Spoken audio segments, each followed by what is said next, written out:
Don't let his disability fool you. This is a man with a deviant plan. Yeah, I'm pretty excited. Are you excited? I'm looking forward to this, man. What do you want to do? Show me something. Come here, man. So I hate to be the bearer of bad news. Come on, man. What's your plan here? Look, this is not, but You knew she was 13. No, I didn't. Well, I've got the transcript right here. Uh, So this is funny. you know, I get all this information about. Instead of taking responsibility, he tries to blame it all on the decoy. I was prepared for them to come after me, but I wasn't prepared for the person coming at me the way she came out. She knew Bo. She knows me. I don't. Anyway, It sounds like what you're trying to see is if you could score with a 13-year-old girl. It's not about that. But you did bring some things with you tonight. Well, So you brought condoms. that's a different issue. It doesn't seem so tonight. Look, every child out there is capable. There's something I got to tell you. I'm Chris Hansen with Dateline NBC. Come on, man. Don't let his disability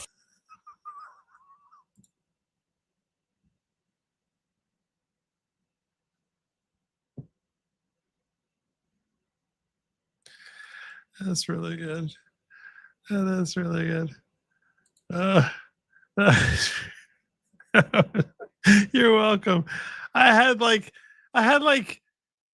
3 really golden ones for you guys tonight. I'll throw that in as a bonus. I don't think we're going to hit our goal tonight. All right. Good evening, everybody. Welcome to the following program. I am your host, Joe Neerman, a.k.a. Good Lawgic. I have a goal of tonight, our regular goal, which is 15 yellow super chats, which is $10 or more. If you're in Rumble land, is it working in Rumble tonight? Are you getting something in Rumble? Is something? It is. Something's happening there. I think something's happening there. I don't know. I think it's working. Who knows? I can't. Not guilty. I can never figure out what's happening over there in Rumble land. I think it's working. It is working. Yeah. Okay. Great. It's working. Woohoo! Yay! Last night, despite my best efforts, sorry, ghetto folk, I tried last night twice. I tried before the show. I tried during the show. I stopped the show. I was like, no. I gotta take care of my ghetto. I got it. I still didn't work. So I don't. That one's not on me. Everyone saw me try. Everyone saw that it looked like from StreamYard's end it was going through. I'm blaming Rumble exclusively. It's not your fault, right? It's not. It's not that people don't love you. Your mom loves you. She loves you. Okay, it's ghetto. Trust your mom loves you. She loves you. It was a ghetto thing. It's a tech thing. Okay, don't get all worked up about it. But I really did try. Tonight we are working. If you're in Ghetto land, you might not realize, hey, what's this whole goal thing? Well, YouTube enables me. YouTube enables me to set goals. Set goals and then say, like, okay, how many super chats are we looking for? Of what minimum quantity? And what else? And within what time period? And then what I'll do if we reach that goal. My usual goal is 15 different super chats of $10 or more. When I see something like, oh my God, this one right here from Liz. Okay, people, I'll start it off. I'm going to give you another one for that. God bless you, Liz. I didn't count that. I'm kind of as 3. I like having mix. I like having like mix up things. So I'm going to count that. We're going to count that one significant. We're going to count that one significantly because I appreciate it. That was very, very generous. Thank you so much, Liz. You're awesome. Anyway, we reach our goal, which I really thought, like, given the topic, some topics lend themselves towards conversation, others less so. But I think they're important things to cover. Yeah. When I looked at tonight's topics, I was like, I don't know if these really lend toward conversation.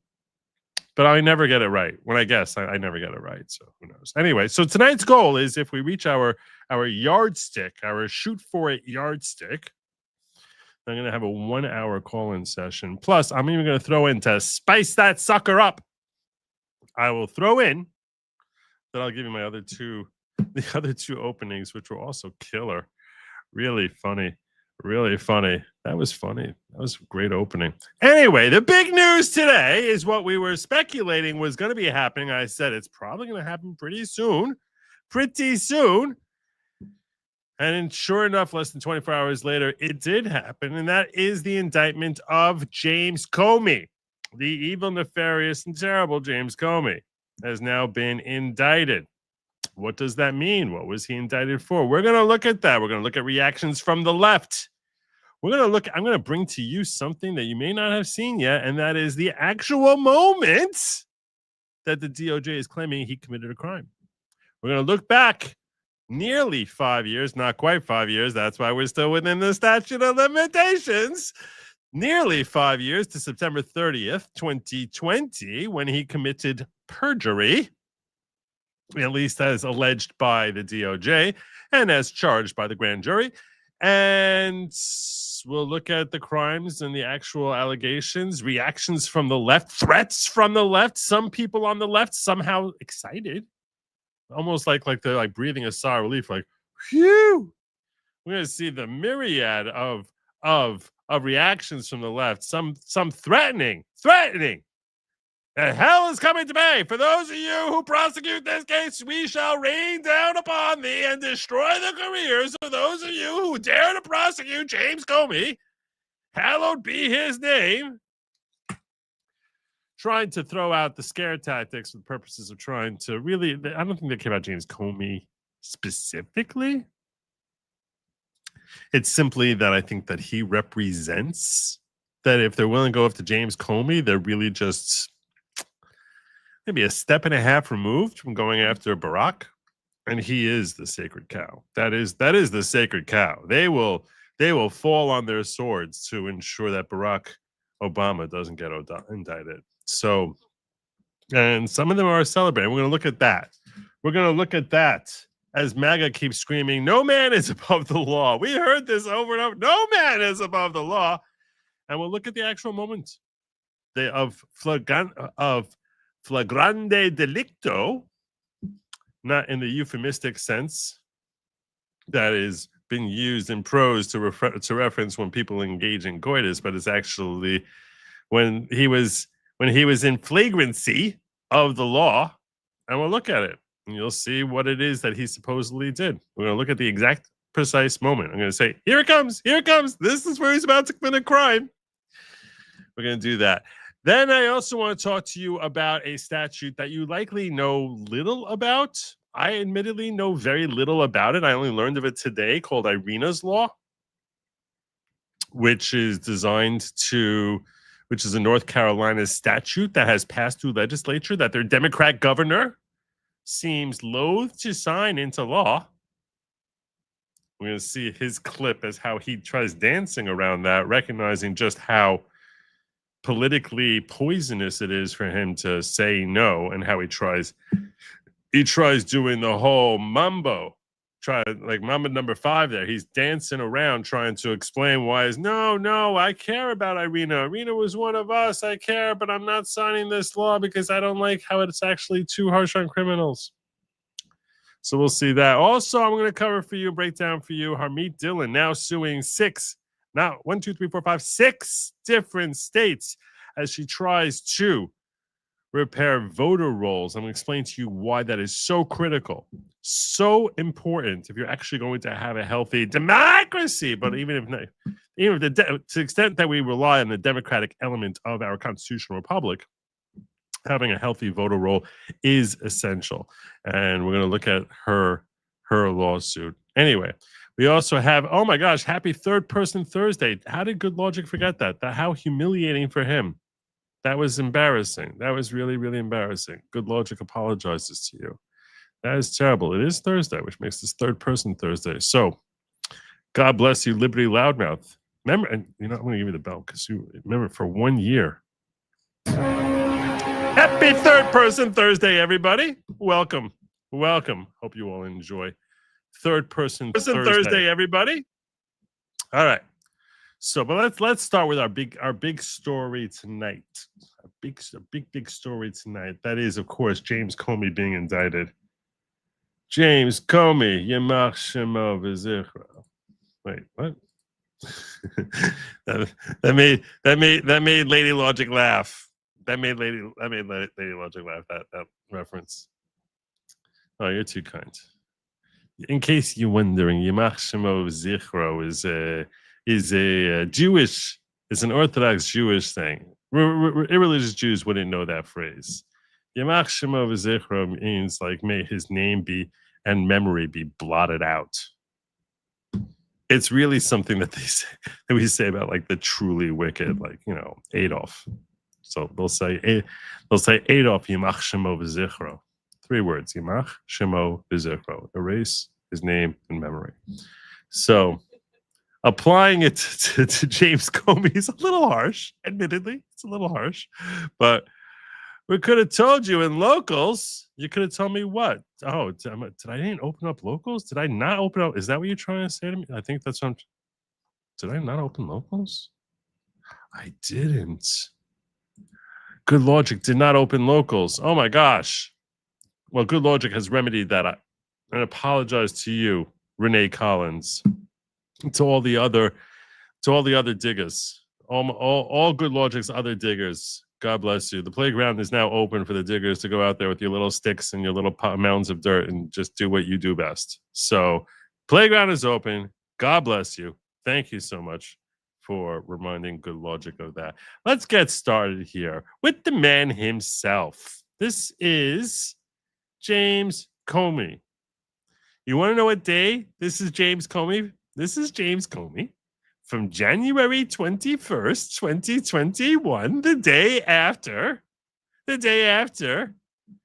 Joseph R. Biden's auto pen was sworn into office. And we had just heard, you might remember it was a cold day. They had that cute little black girl reading her poem there. Well, the very next day, this was James Comey, January 21, 2021.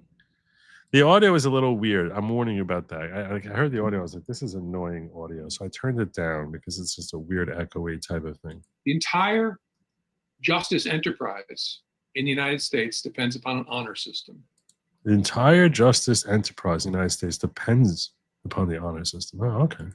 It depends upon people when they raise their right hands in a courtroom, or when they speak to an investigator at a doorway or in an office building.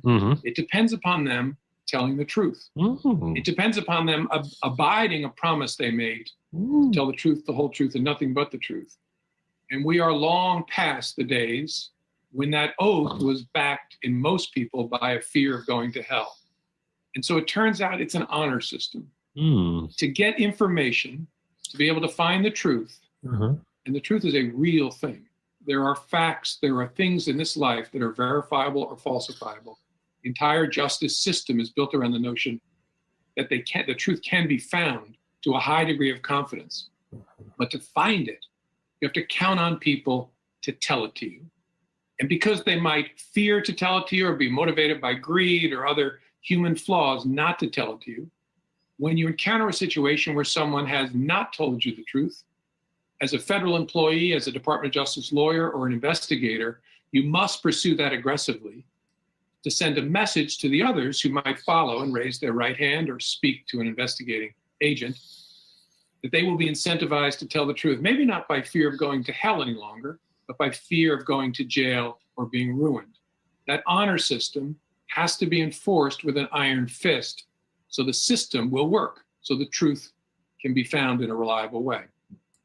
I pray that the prosecutor going after James Comey only just plays that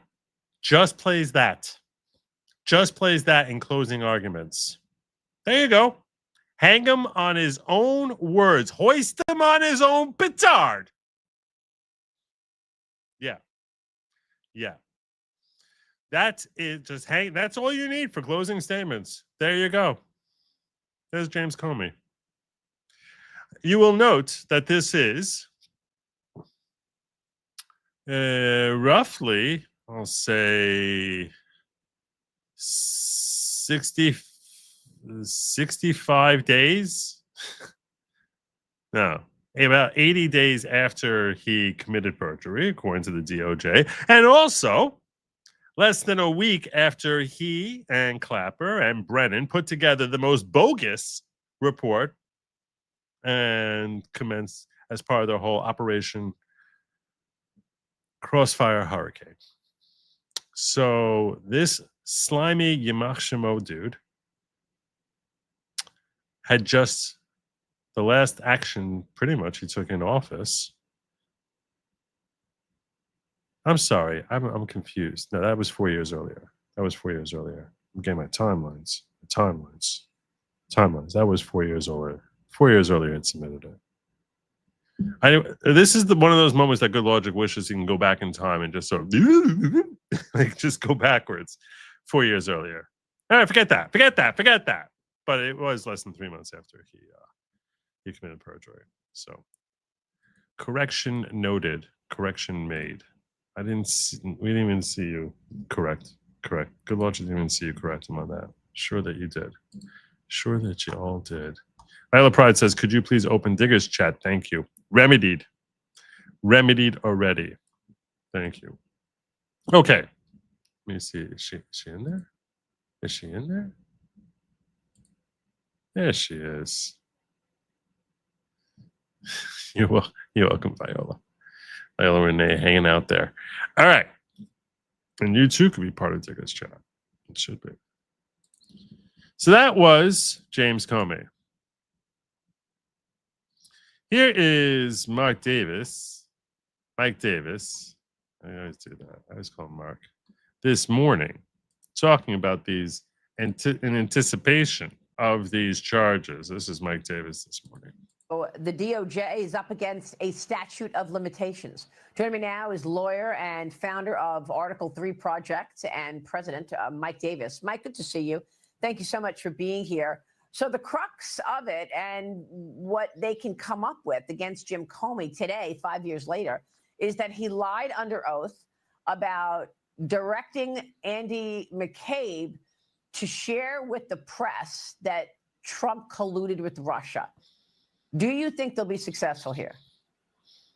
I do think that they should seek an indictment in the Eastern District of Virginia because this is a very serious matter. What the allegation here is that the Obama White House and his Justice Department and his intel agencies, including the FBI, made up the Russian collusion hoax to help Hillary Clinton's campaign and to hurt President Trump's campaign, and they continued this conspiracy to this day. And when the Senate Judiciary Committee was investigating this Russian collusion hoax, James Comey allegedly perjured himself and obstructed the congressional investigation. Those are very serious felonies, and so there must be accountability for this. I also think there are going to be other criminal probes on Crossfire Hurricane separate from the Eastern District of Virginia, maybe another probe looking at the broader conspiracy. So, I mean, Mike, you know, there was a lot gone wrong with this whole operation, Crossfire Hurricane. Jim Comey pursued this investigation into... I just want to point out, some people are asking about Jim Tells You. I did talk to Jim Tells You about co-hosting tonight, because Thursday nights is when when Good Lawgic tries getting Jim in here. And he said that he was busy tonight and wouldn't be able to stream. So I would be surprised if he ends up streaming. Investigating Trump colluding with Russia, despite the fact that there was absolutely zero evidence to actually originate an investigation in the first place.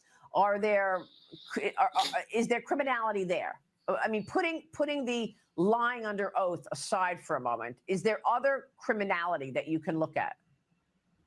Absolutely. I mean, we have to step back and remember this is the greatest scandal in American history. When you have a president of the United States and his top aides and advisors colluding with intel agencies and law enforcement to take out their political enemy, to help their political ally to change the outcome of an election. And when they failed to do that in 2016, they continued this conspiracy to this day to take out President Trump. And so, yes, this is very serious. This is a conspiracy. This is obstruction. This is perjury. This is you can't get more serious than this when you are using intel agencies and law enforcement to rig and steal elections. It's just unbelievable. And believe me, I understand how big this is. We all lived it together. So that was him speculating on that. And it's important to note that these charges that came down today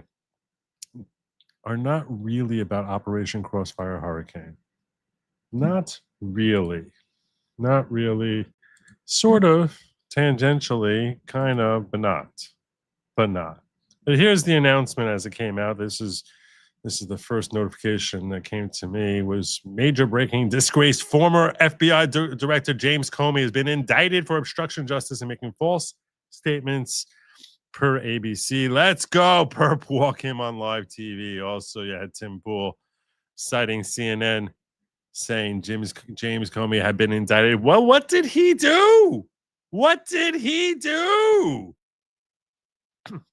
For that, we should look at the charges themselves and pull those up for you so that this way we're all on the same page as to exactly what that man did, why it is that he got. It's only a 2-page indictment, very short indeed.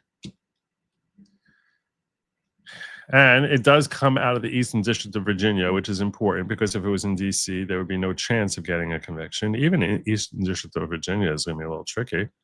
But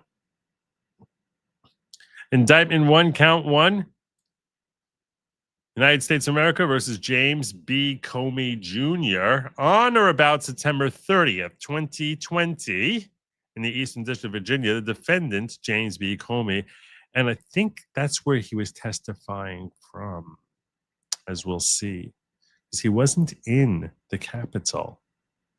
He was in his home. It seemed like he was testifying from his home. You know that beach where he was walking down the beach and he saw those shells arranged? Yeah, Virginia. There you go.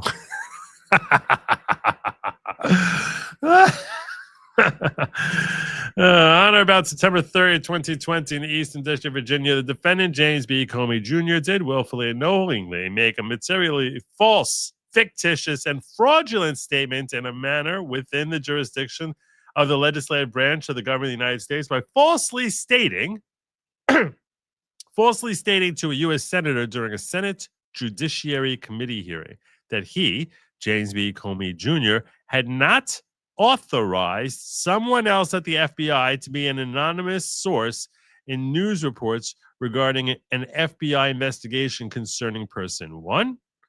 And the statement was false because, as James B. Comey Jr. then and there knew, he in fact had authorized person 3 to serve as an anonymous source in news reports regarding an FBI investigation concerning person 1, person 1 being Donald Trump.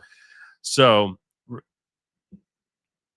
that's, he basically said he hadn't authorized anyone to release an FBI investigation about Trump, and in fact, he had. Specifically, we're going to see it's referring to Andrew McCabe. That's the first charge. The second charge of this indictment, you can just pull that up for you. Oh, you're here. That's not it.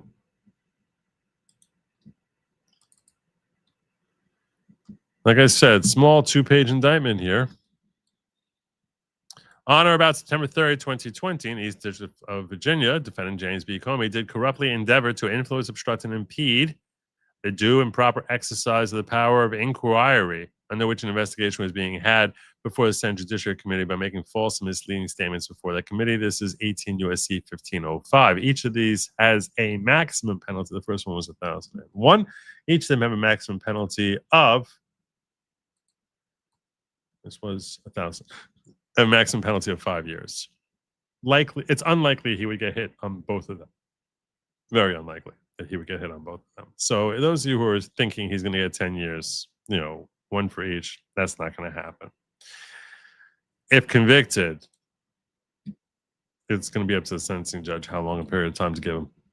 So it's up to 5 years. So we'll see what happens with that. If they had submitted with the red line, that would have been hilarious. This is true. Sent you DM Technofox brief breakdown of Comey indictment, including some Catherine Herridge notes. Also sent Paul Sperry's posts regarding FBI docs he has. We'll try to look into that. Thank you, Kathy. No, saying now only 4 more to reach goal. I haven't done the math, so can't really answer that. Let's check out this moment here. You want to know who he was talking to? You want to know where he's talking to? Because we got it queued up right here. The moment that he allegedly committed perjury. Right here. That's right. Ted Cruz catching James Comey on just slipping him into perjury. This is the exchange, the key exchange. Pay close attention to his denial that he did anything to authorize the release of FBI information through an anonymous source. All right, let's shift to another. Turn this up a little bit louder, so we can all watch James Comey committing perjury from the Eastern District of Virginia. Look where he's sitting. He's not in the room there with Ted Cruz. If he was, he would have been in much better shape. But he was too lazy to go in that day. Other topic. On May 3rd, 2017, in this committee, Chairman Grassley asked you point blank, quote, have you ever been an anonymous source in news reports about matters relating to the Trump investigation or the Clinton investigation? You responded under oath, quote, never. He then asked you, quote, have you ever authorized someone else at the FBI to be an anonymous source in news reports about the Trump investigation or the Clinton administration? Have you ever authorized anyone to be an anonymous source? You responded again under oath, no. Now, as you know, Mr. McCabe, who works for you, has publicly and repeatedly stated that he leaked information to the Wall Street Journal and that you were directly aware of it and that you directly authorized it. So he's saying the exact opposite of what you're saying. So what's your position on that? You changing your testimony, going along with what McCabe says? Or are you going to stand behind it? Now, what Mr. McCabe is saying and what you testified to this committee cannot both be true. One or the other is false. Who's telling the truth? I can only speak to my testimony. I stand by what the testimony you summarized that I gave in May of 2017. So your Your testimony is you've never authorized anyone to leak. And Mr. McCabe, if he says contrary, is not telling the truth. Is that correct? Again, I'm not going to characterize Andy's testimony, but mine is the same today. All right, I'm going to make a final point because my time has expired. That's it, right there. That right there. Could have slipped right past you if you didn't know the background there. Could have slipped right past you. But that was the moment when he was committing perjury, when he said that he's standing by his previous testimony that he never authorized anyone to serve as an anonymous source. He's swearing, and when he's making that statement under oath that he's standing by his previous testimony that he never authorized anyone to be an anonymous source. Andrew McCabe says that he did. And that's right there is, if he's lying, perjury. It is perjury. This is not a difficult case. It's really not a very difficult case. You just need to establish that he had authorized McCabe. That's all you really need. And he's going to prison, or at least he'll get convicted. Sad day in America when actual criminals are brought to justice. Ain't it though? Ain't it though? Ain't it a sad Ain't it a sad day? Now, this is not catching him in Operation Crossfire Hurricane. This is catching him on one little technicality. So you might say, Joe. Why even spending time talking about this? It's not that big a deal. Even if he gets convicted, we don't know he'll be convicted. And if he gets convicted, for all we know, a judge will be like, all right, time served, community service, 100 hours, something like that. Could happen. First offense. Could happen. It's true. Definitely could happen. I don't know that it will, but it could. And does it expose the Obama situation and what he did there? Does it expose all the corruption and how they purposefully did everything they possibly could to go after Trump with Operation Crossfire Hurricane? No, it doesn't. That Senate Judiciary hearing was trying to look into it, but this won't expose that. No, it won't establish that Obama was corruptly trying to tilt the entire nation against Donald Trump before he was even sworn in for his first term. It will not expose that. But the reason that they have to do this now, the reason you see such scant charges from a logical perspective is because these are charges that you either bring it now or they're gone. If you don't bring it now, these charges die. Next week, these charges die because the 5-year statute of limitations will run on September 30th, which is next week. And if you don't have this indictment secured before September 30th, he can waltz away from this without facing any sort of repercussion, without having any sort of issue, and just defend and have it dismissed based on statute of limitations. Now, with respect to the conspiracy, and as Mike Davis brought up, there was a conspiracy there between Barack Obama, Clapper, Brennan, Comey, and likely dozens more to try and impede the first Trump administration from being able to get anything done. And each of those gentlemen, starting from Barack on down, should face criminal repercussions for that. That's unrelated to this. But that's a conspiracy which is ongoing, and your statute of limitations on that, they've either run, or one would argue, and I would support the argument, that they haven't run because they keep getting resurrected every time they try covering up that conspiracy. And once it's resurrected for one, it's resurrected for all of them. And then every time they sit there and get up there and lie about it, these are further steps designed to further and hide and mask the conspiracy. So all of those steps after the fact are in furtherance of the conspiracy, and that's the statute of limitations has not run.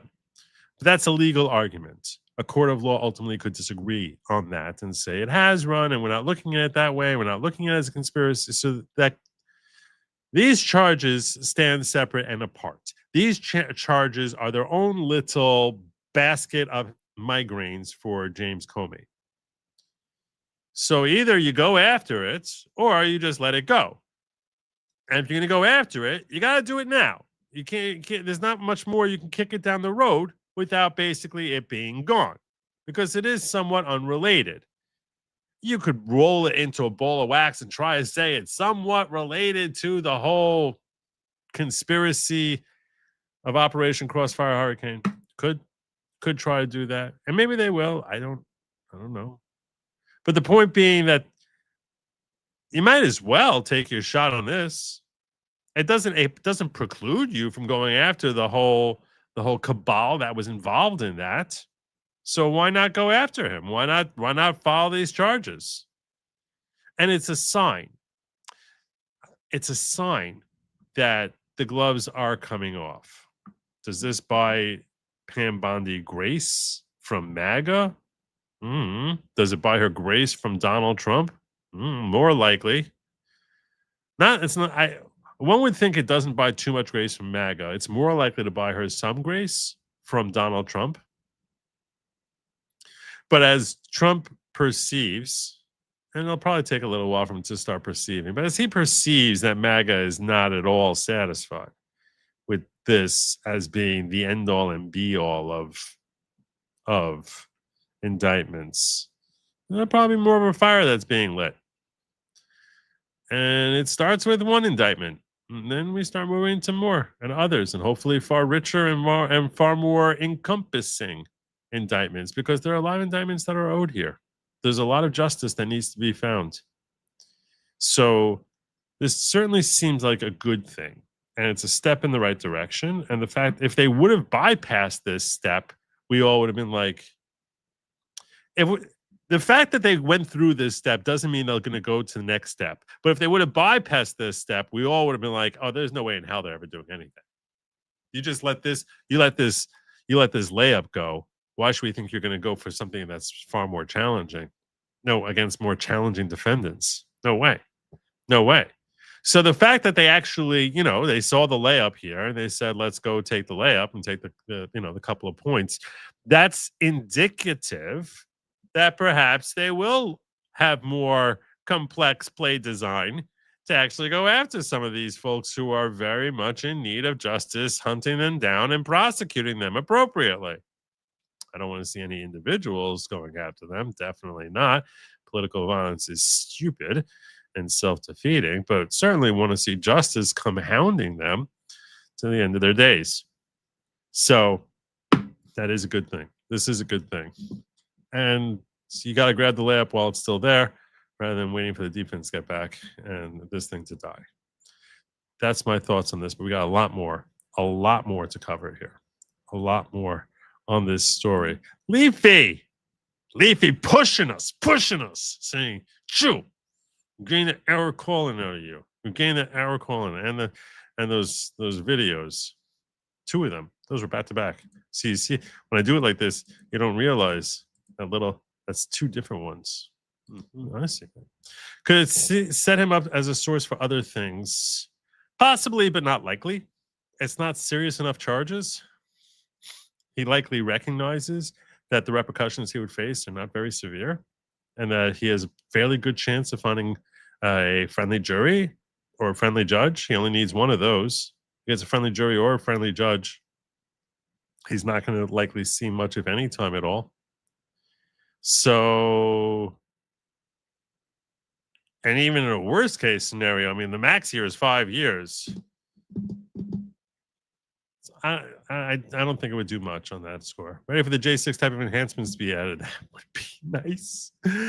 That would be so nice. What did you share with me, Kathy?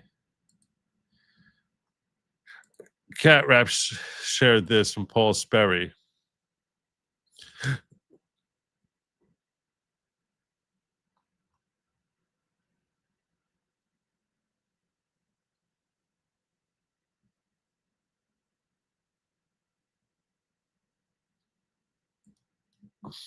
Paul Sperry.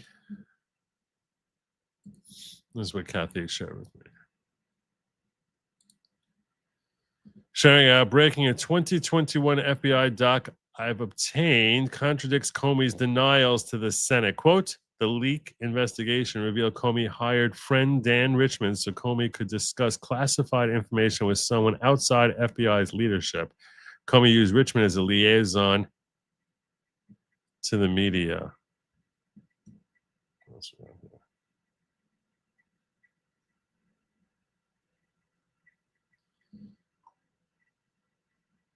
All right. Jonathan Turley had shared out. A subpoena was served on Columbia law professor Daniel Richmond, close friend of Comey, who's been accused of serving as his conduit for leaks to the media. Comey is under investigation. Subpoena for his friend can only be viewed as ominous. Very, very ominous.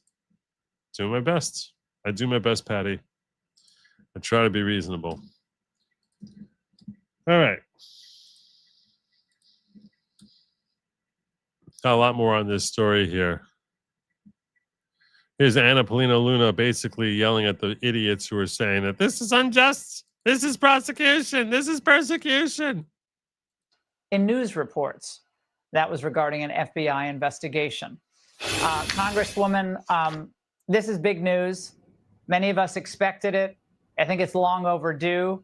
But nevertheless, a lot of your colleagues tonight are saying, see, now Trump's weaponizing the Justice Department. You're doing what you accused others of. Your response? Laura, we've had the opportunity for so long to hold these people accountable, and Congress could have held him accountable, and they chose not to. So I'm glad that the Department of Justice has the backbone to actually bring a 5-year charge, potentially if he's charged with the 18 U.S. Code 1621. I think that's a statute for perjury. What he did was wrong. He was technically charged with 1001 subsection 2. Similar, though. And I'd argue that what he did is largely also responsible for breaking ties that we have with foreign governments. So this guy's a crook. He's a criminal. He belongs in prison. I will firmly back the administration. And it's time that Congress stop talking about it and actually do it. We're in the majority. We need to act like it and back up the president. There you go. In news reports. There you go. Anna Polina Luna don't pull no punches. She don't pull no punches. Here's one man who's very, very upset, and he's threatening everyone. That's right. He's threatening everyone. He's scared. He's scared. Looks like a convict. Tell me this man doesn't look like he like touches children. Look at him. Look at that jacket. What is happening with this jacket? That jacket has creep written all over it. And by the way, the president's saying he has no control here. He has all of the control here. He's the one who has been tweeting to the attorney general. Oh, so tweets, is that policy? Is that what that is? Where do you get that from? Where do you get that from? That Comey needs to be indicted. That's his personal opinion. He's the one that fired the U.S. attorney who would not indict Comey. He deserved to be fired because he wouldn't indict Comey. That would be a reason. He's basically, obviously, some lackey for the deep state. Why would you keep someone like that around? And so this is a, very, very corrupt, corrosive act that the president. What part of it's corrupt? And what I would just say to. What part of that is corrupt? Because I'm missing that part. What part's corrupt? The prosecutor. This is he's about to level a threat here. This is his way of trying to intimidate anyone who's going to try and prosecute these cases or any other cases. It's less about this case. When he's talking now, understand it's not so much about this case. It's about other cases that, remember I was just saying a few minutes ago, the fact that they're doing this is indicative that maybe they're going to go for the more complex cases also. So just as I'm telling you this, that's a thought that's going through his head, as well as those who actually have a brain from the left, that unlike Sergeant Doofy over here, that hey, if they're going after Comey on this, those involved Operation Crossfire Hurricane may be next in line.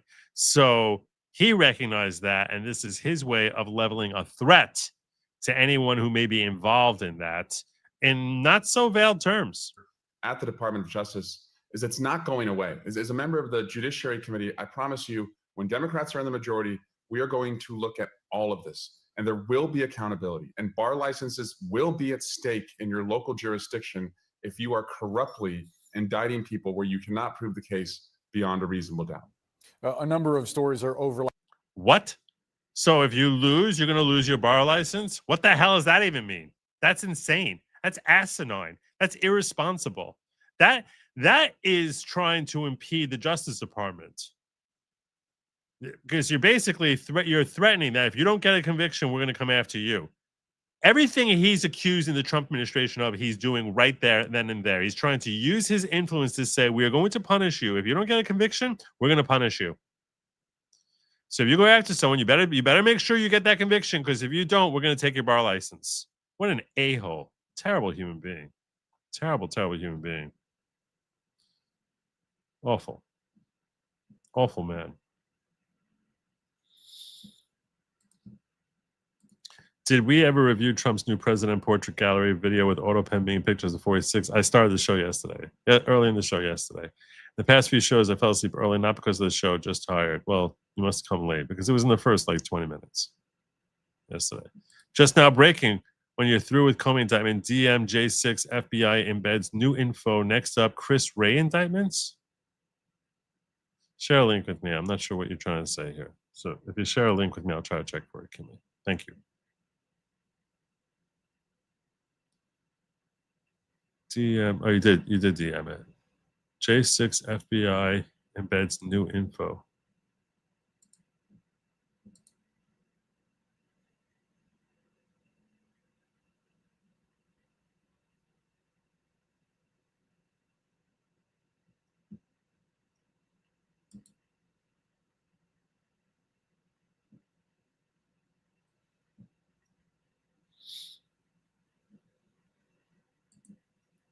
Well, I'll write that down after. Let me put this at the end. I see what you got there. I see what you got. I'm going to throw this at the end of my list of stuff to cover here.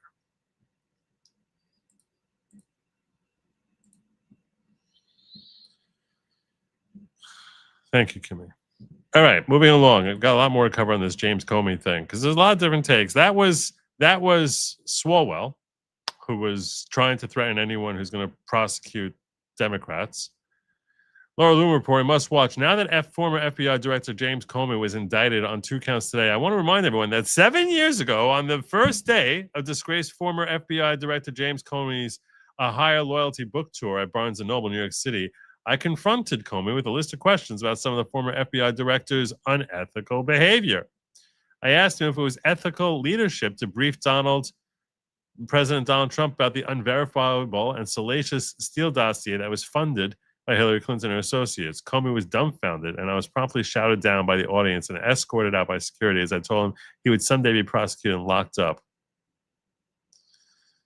Here she is sharing her tweet. Paid for that. You didn't. Thank you for submitting these questions. You have awful handwriting. Hey, Mr. Comey. Hey, how is it ethical to brief the President of the United States on an unverifiable and salacious dossier? And how is it ethical leadership to not tell him that his political opposition, Hillary Clinton, paid for that? You didn't disclose that information. Why didn't you disclose to President Trump that his opposition paid for the material? You are not an ethical leader. Today, Mr. Comey, 11 lawmakers, Mr. Comey, today filed a criminal referral against you. Ma'am, you're going to have to leave. You're going to get prosecuted, Comey. You're going to get locked up. Let's go. Come on, leave. Let's go. All right. You should leave. All right. Is this your bag? Yeah, it's my bag. It's my coat. Okay. All right.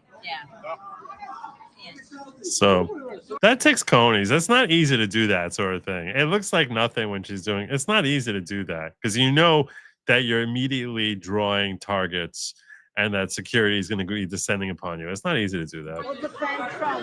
You're going to get prosecuted, Comey. I'm going. You're not an ethical leader, Comey. Not an ethical leader.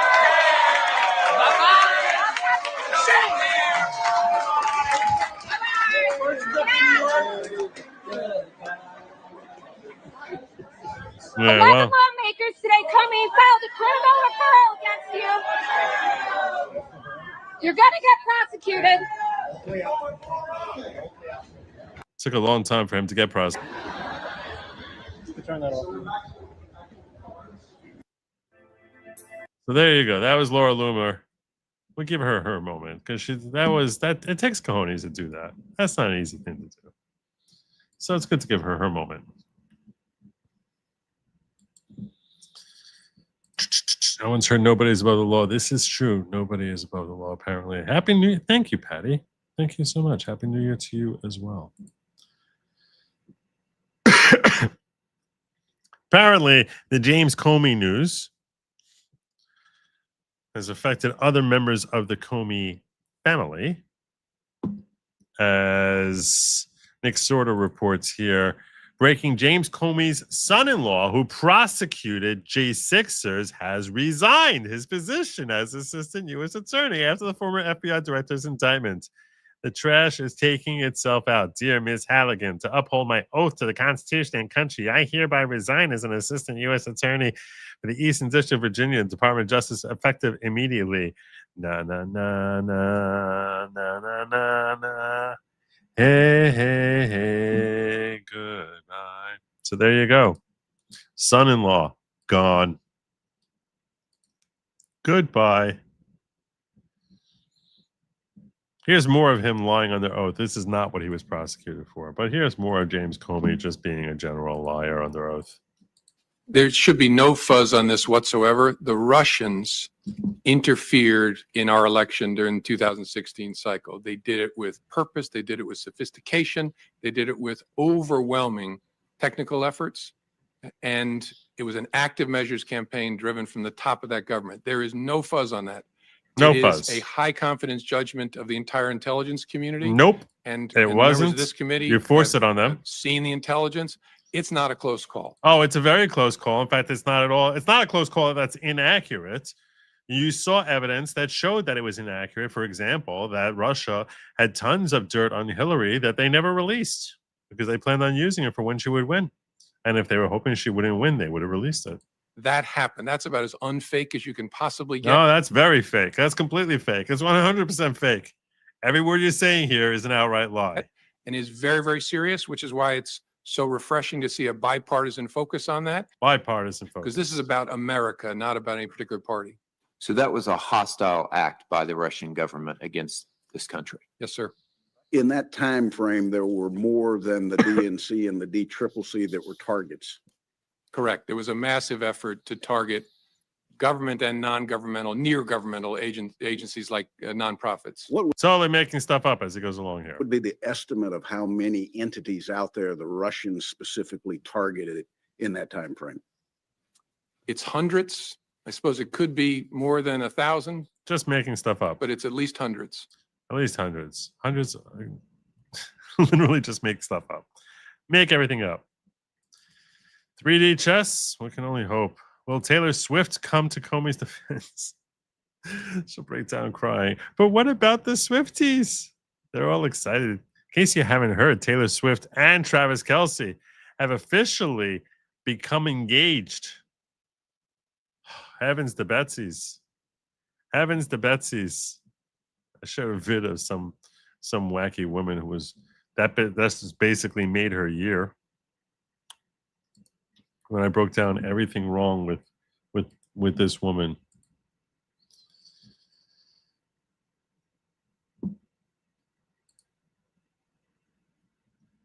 I think this was technically the first report that I saw. So I like breaking down the things. I gave you the wrong thing. This is Welcome back. Breaking right now. Tonight, a major update to a story we brought to you earlier in the hour. A grand jury has just handed down an indictment for former FBI Director James Comey. so excited. I can't hear it enough. Can't hear it enough. I can't. I'm sorry. I can't. And here is MSNBC, all excited. And this guy down here in the lower right corner over here actually took this as good news because he's one of the stupider ones. But we're going to watch this because it's important to see how the loonies are interpreting things. So he's looking at this as good news. You heard that correct. That Comey being indicted here is good news. I was wrong, but this should make the goal. We're very close. We're very, very close. Very close. For a criminal prosecution. Well, what's remarkable about that, Alicia, is that if this lying to Congress charge is what we think it is, it really has nothing to do with the Trump-Russia investigation other than the fact that Comey was testifying at a hearing that was about that. It was about a leak that Andrew McCabe orchestrated to the Wall Street Journal about No, that James Comey orchestrated through Andrew McCabe. an investigation of the Clinton Foundation. So the thing that MAGA acolytes really want, which is they want James Comey to be charged and jailed with framing Donald Trump over the Russia investigation, is not going to happen because It's not happening here. That's true. Saying it's not going to happen. You're the only one in the room there who thinks that this means it's not going to happen. It's not happening now, that's for sure. But he's so excited that it's like, phew, nothing to do with Barack. Oh, thank God. Nothing to do with Barack. there was a special counsel named John Durham who looked exhaustively at it. Exhaustively. All of a sudden they're not. Yeah. We got cover from John Durham. He was appointed by Donald Trump. And Look at this yokel over here. Yeah. if he could have charged anybody, James Comey, John Brennan, or otherwise, he would have. And he only charged very low-level people. And two of his Did you miss the whole memo from Tulsi Gabbard? Did you miss that? cases exploded in his face. So, and he wrote a report that essentially did not really lay a glove on the propriety of the Trump-Russia investigation. But this is the MAGA mythology. I see it on social media every day.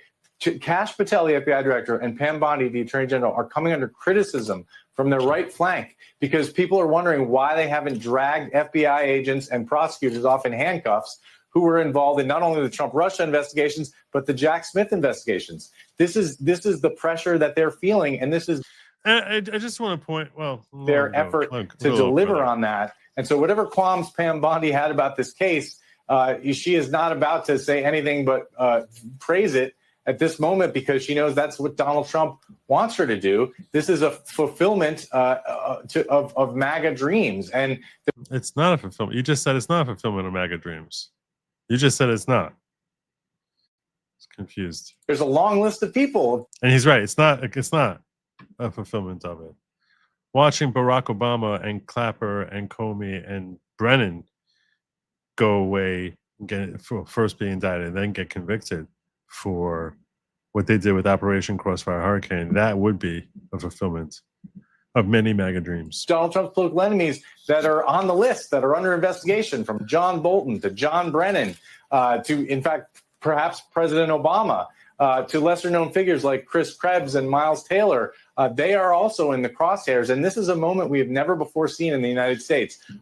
What are you talking about? A moment we've never seen before? President essentially orchestrating and ordering his Justice Department to prosecute individuals. It's like, did you miss Jack Smith?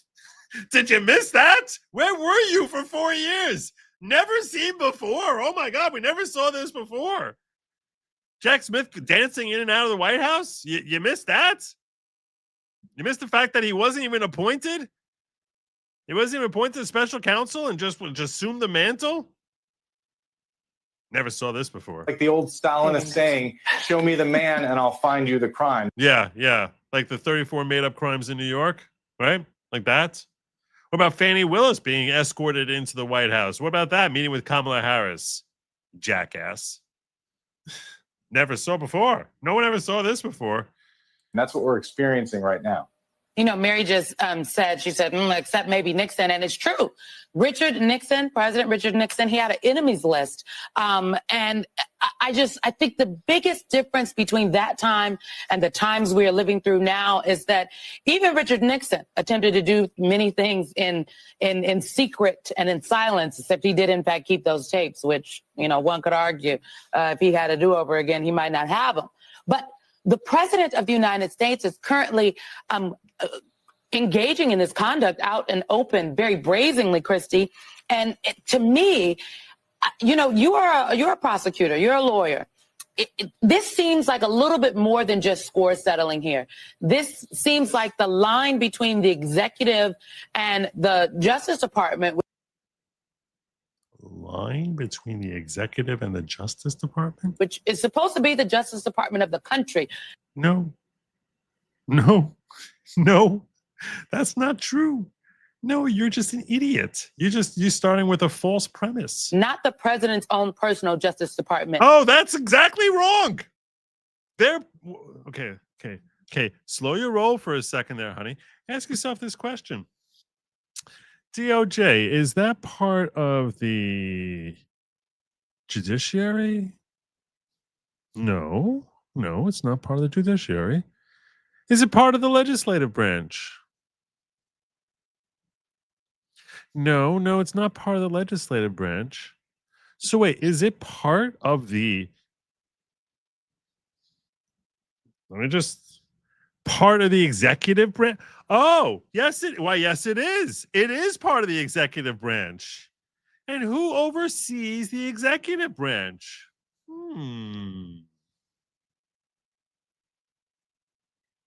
There's no line.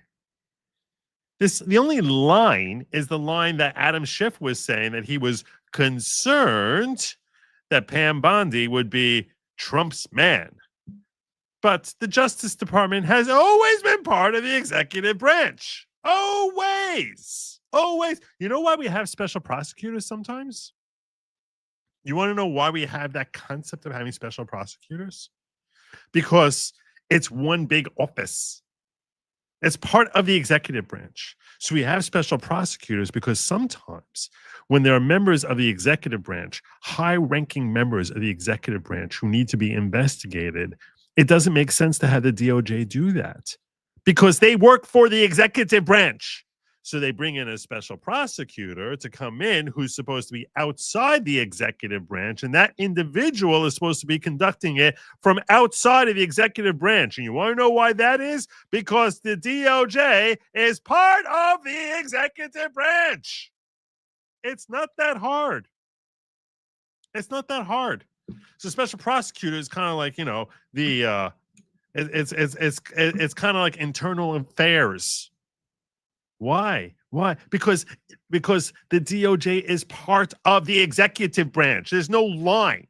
And when Adam Schiff gets up there at a confirmation hearing and says, I'm concerned that you're going to be Trump's man, what he's really saying is, I'm concerned you're going to do your job. And if you think about it, it makes a lot of sense, because the whole point of the executive branch is they're supposed to be enforcing the laws. Who's enforcing the laws? Who's doing that? Oh, the FBI together with the DOJ.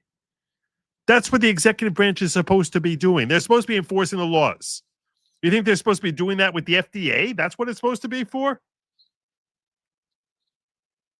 You think when they founded this country, they had in mind we're going to have an IRS, and that's why we need an executive branch? It's specifically for this, to be enforcing the laws, i.e. through the FBI, the DOJ, etc., prosecuting crimes. And the role of the executive branch, the role of the chief of the executive branch, i.e. the president, is to set the agenda as to where their areas of focus should be. That is where the people have their say. People do not have a say into what the DOJ does. The only person who has a say into what the DOJ does is ultimately Pam Bondi, who answers to President Trump. And he is exerting the will of the people, and that is how the people are exerting that choice through President Trump. So there's no the people. What do you think? There's a meeting of the people? You think there's some sort of gathering of like people sitting all like Indian style with their legs crossed, smoking peace pipes, trying to decide what the DOJ is going to do? The will of the people. What the hell does that even mean? It doesn't mean anything. It's the stupidest thing in the world. It's the same idiocy as like, oh, democracy. If like you don't think through what you're actually saying, what you're advocating for, then I guess it sounds very high and mighty, very, very impressive. Like, oh wow, yeah, no, we're above board. There's a stark line here between the executive branch and the DOJ. Who's running the DOJ? Yeah, Pam Bondi. And who's her boss? Donald Trump. Why? Because he's the one who decides what laws are supposed to be the focus. It's his choice. People elect him, trusting his judgment on that. So you're an idiot. You just don't understand anything about how civics operates. You don't understand anything about how our system, how our country is supposed to operate. And you're sitting here saying, how dare he weigh in on this? Or idiots like Swalwell saying, like, he's sending out by tweet. Yeah, you know what? He's sending a notice out. This is what I want enforcement on. And that's fine. If it wasn't already blurred before. It's not supposed to be blurred. It should be very direct. There should be a hotline where he picks up the phone and says, hey, Pam, Pam, go out there and start prosecuting people who are breaking the law with respect to perjury. Go out there, prosecute people who are harming children. Go out there and focus on the drug trade. It's his call. The same way Reagan decided he's going to focus on drugs and Trump decides he's going to focus on illegal immigration. Why is it that that's where the focus is? Because he's the president. He decides where enforcement is. And if enforcement lies with people who are basically trying to corrupt this country going back the last 4, 8, 10 years, that's his call too, moron. Today, the lines are murky. Now, this person's going to, it's not murky. It's not supposed to be murky. It is Trump. It's his call. He is all get out. Well, Trump has said that he is the chief law enforcement officer of the country, and I think he proved that today. If this is not a vindictive prosecution, then I don't know what a vindictive prosecution actually is. 34 charges in New York for a crime that no one knows what the hell he did. But how about that? If this isn't, or how about this? How about rewriting? How about the highest penalty in New York State history of $460 million for fraud, where no one claims to be a victim of the fraud? How about that, honey? What about a state saying we're going to start charging RICO against actions that the president takes and just ignore presidential immunity? What about having someone claim they're a special prosecutor without ever being appointed as a special prosecutor? You don't know what is? You've seen it over and over again. What the hell? Were you been asleep at the wheel? You don't know what is. This is a guy who actually committed a crime. You can't even deny. No one can even deny because everyone knows McCabe flat out said, this is what Comey had me do. So they're not even sitting there defending. They just don't like the fact that the charges came down. No one's sitting there saying this never happened. Idiots. It looks like those are generally very difficult to prove. That you come up on a motion to dismiss, a lot of defendants will say, hey, this was vindictive, the government's out to get me. Here you've got post after post after post. Comey's a bad guy, Comey's a sick person, Comey's a terrible person. He is a terrible person. He is a sick person. And then this timeline where it's go charge him, go do something. And the U.S. attorney won't, so he gets forced out and somebody comes in to replace him. There's nothing wrong with that because the guy wasn't willing to do his job. I mean, again, for vindictive prosecution, what you have to show is that there is actual animus from the prosecutor. Well, the prosecutor here is just doing the bidding of this chief law enforcement officer, Trump. So I don't know. I think that defense motion should be successful here. Again, if it's not, I'm not sure what is. Let's bring in MSNBC legal correspondent Lisa Rubin into the conversation. Lisa, welcome. We're not going to bother with Lisa Rubin. So, but this guy here was very excited that at least they're not going after Barack. At least we got that. They're not going after Barack. Yeah, amen, Lauren. We'll sick you on her. We'll sick you on her.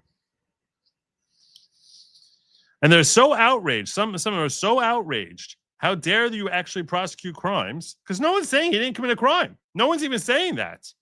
In stark contrast, that's when you talk about like vindictive prosecution. No one can figure out what the hell the crime was that Trump had purportedly committed. That's part of what makes a vindictive prosecution. Here, everyone knows exactly what he did, and it's hard to defend it. I don't know what. Who's the goblin? What? I'm calm. I'm very calm. This is me calm. Here they are calling for insurrection. I don't know who this woman is. And I never know who these people are. It stands for. I know this is Andrew Wiseman. He always looks sad, Andrew Wiseman, unless Trump's being arrested. Joyce, if it is such a dire I guess it's Joyce. I'm guessing that's Joyce. moment, what is your advice, your message right now to those people inside the Justice Department, inside these U.S. attorney offices, the rank and file prosecutors that are doing the work to bring cases like this one? What do you say to them? So the mission inside of U.S. attorneys' offices across the country is to keep their communities safe. And in difficult times like this, the traditional advice to federal prosecutors is to keep their heads down, do the important cases in front of them. Because the cases that we're talking about, Anna, that's maybe 1% of what's going on in the Justice Department. But every day there's violent crime, there's drug crime, there's civil rights violations and white-collar crime that prosecutors and agents across the country are working on. The issue prosecutors are hardwired to understand, and I hope Americans will understand this too. Listen to what she's about to say, because this is where she goes loopy. Is that when you become an assistant United States attorney or a political appointee in an office, you check your politics at the door. Okay. You walk in and you do your job looking at the facts and the law without fear or favor. And But that being said, that's what I believe Andrews and my former colleagues across the country are trying their hardest to do right now.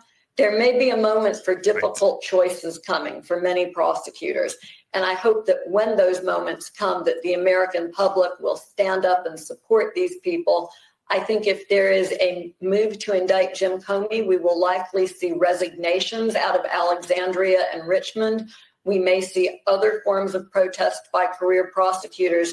It's a unique moment, and I think that these people will rise to it. oh, so defending means basically disregarding what the president tells you to do. Oh, okay, that's interesting. That's really interesting. When the guy clearly has committed this crime. Interesting. Very interesting take.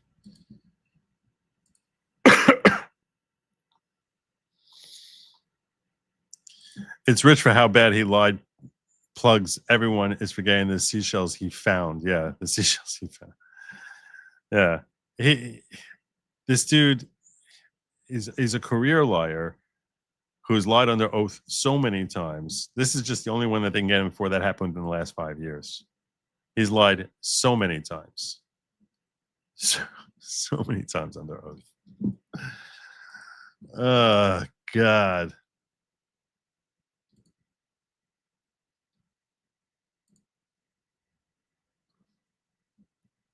There are a lot of speaking of this, there's a lot of memes out there like this. 5 to 10 years in prison. So good. I bet they wish they never went after Trump after he left office. I'm sure they wish they never did that. He could have gone into the sunset, but they lit a fire under him that has only grown to prosecute those that went after him. It's true. It's all true. If they didn't go after him, I don't think he wins re-election. I don't think he wins re-election if they didn't go after him. It was such a terrible mistake. Also sick of Jim Jordan calling for everything under the sun for years doing nothing. He also, yeah, I know, he hasn't done anything. He talks a lot. He talks good stuff, but very little happens. But I think the House is kind of limited in what they can do. So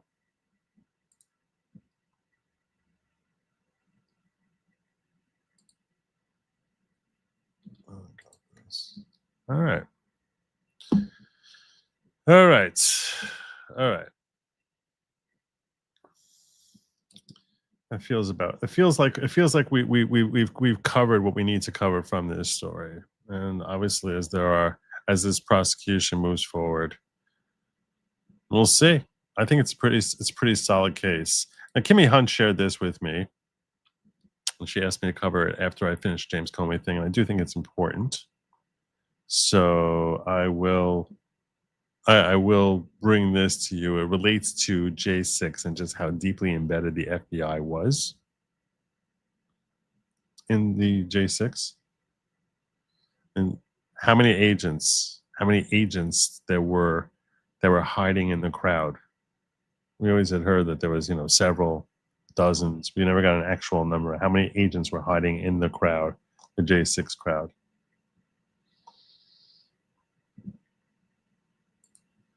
I don't know if this audio works with it. I haven't heard the audio yet. There's only a 49-second clip, but there's an article here too. Nope, I don't hear nothing.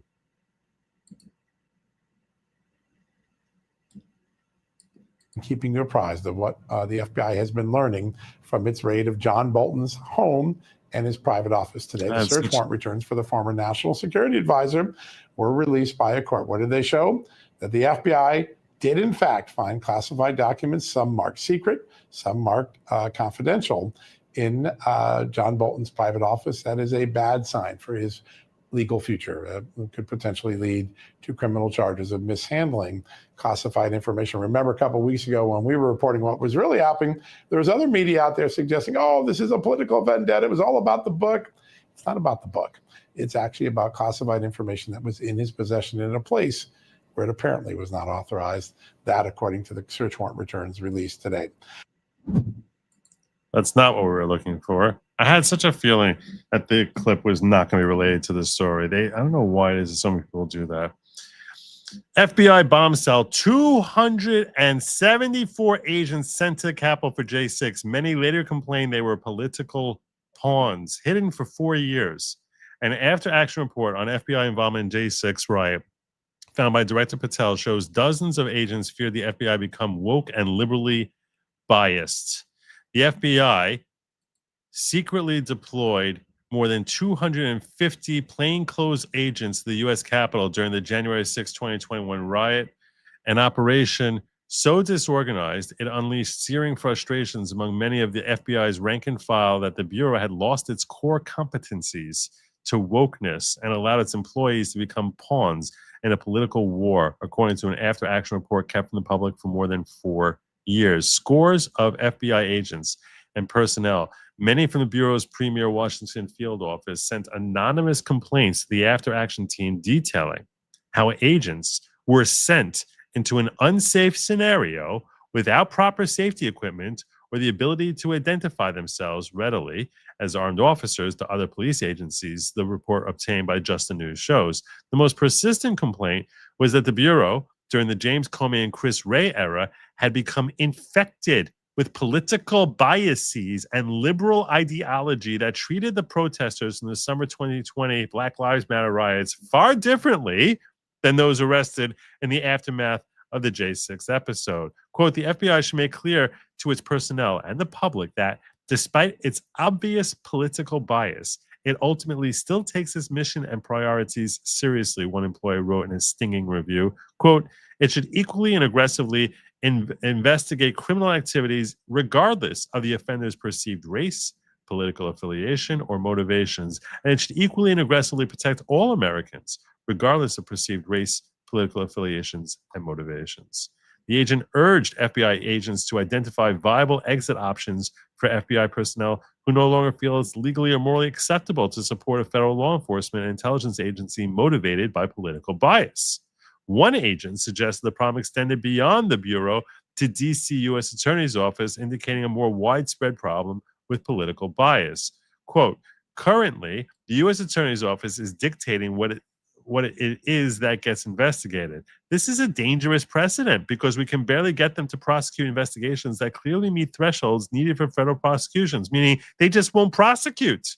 We bring them crimes and they just won't prosecute. However, their willingness to conduct a search warrant on someone's life for a misdemeanor seems ridiculous. It is unreasonable for the FBI to conduct investigations involving misdemeanor violations at a federal level. It's not our role. Many of the agents' feedback focused on the Washington field office and its culture. WFO is a hopelessly broken office that's more concerned about wearing masks and recruiting preferred racial sexual groups than catching actual bad guys, one worker wrote. And add another, I wish you would pay more attention to our safety than what types of masks we wear. If you're going to deploy us to a riot situation, then give us the proper damn safety equipment, helmet, face shield, protective clothing, and training. The after-action responses, 50 pages in all, were located by...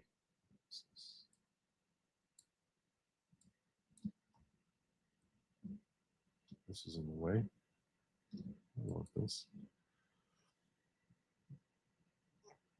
The document is proven bombshell to lawmakers, revealing that for the first time that the FBI told 274 agents deployed to the Capitol in plain clothes and with guns, but no clear safety gear or way to be recognized by other law enforcement agencies working in the chaos of the riots. Wow.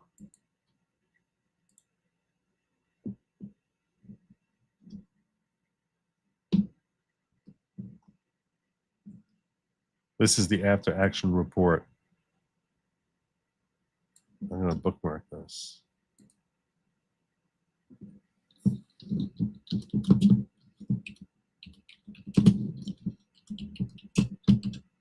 Just so I can come back to it when I have time to better digest it. Because as you can tell, I just got this from Kimmy now.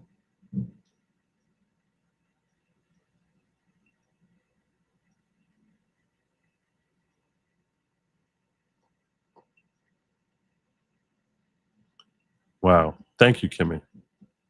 Very interesting. Ray, Patel's predecessor, steadfastly refused to tell Congress how many, if any, agents went to the Capitol that day, and a prior DOJ Inspector General report did not divulge a number, referring only to a SWAT team the Bureau sent to the Capitol and having more than 24 informants in the back.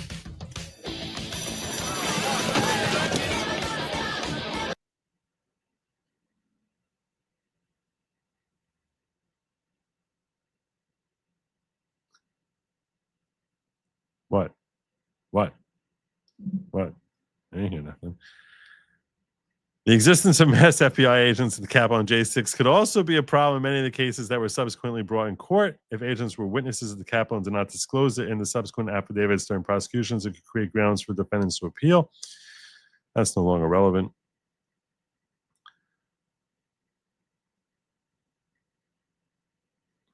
Frontline agents repeatedly raised issues of liberal bias and wokeness in their after-action assessments. The words politics or bias were mentioned more than a dozen times in responses, and similar sentiments scores of times in the 50 pages. Our response to the Capitol riot reeks of political bias, one wrote. Another added, I wondered if our biases affected our preparedness. A third suggests the agents and analysts have become engrossed in the main business of Washington politics rather than crime fighting. We've been used as pawns in a political war. The FBI leadership, this is annoying how this pop-ups get in the way. I can't even figure out where to click to safely remove this without bouncing. Of course. I knew that was going to happen. Go away. Oh, there you go. That worked. We're supposed to call balls and strikes regardless of political pressure. Now we can't even be trusted to be on the field, another agent commented. Jim Jordan promised to get to the bottom of still untold secrets. Quote, due to our oversight, Chairman Loudermilk's leadership and Director Patel's leadership, we continue to discover what exactly happened on J6. Jordan's spokesman, Russell Dye, told Just the News.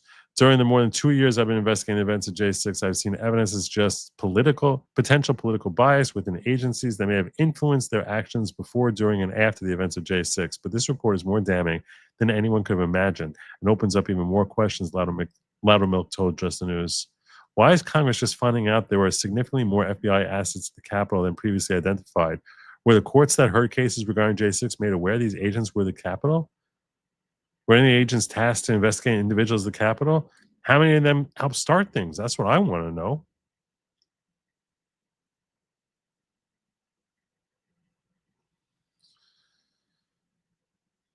I want to know what steps some of them took besides just observing. I want to know what they did.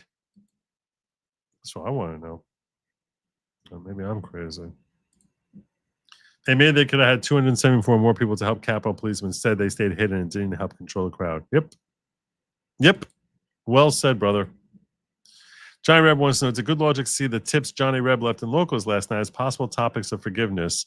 Turn the other cheek, NJ governor, and Democrat FCC hypocrisy. If you saw the end of my show yesterday, I was talking about, Good Logic was talking to you about Erica Kirk's forgiveness of Tyler Robinson and how it's trying to figure out whether or not what Judaism says about it. And I actually spoke to my son, who's pretty smart. He's really pretty brilliant, my son. I asked his thoughts, and I think he got it right.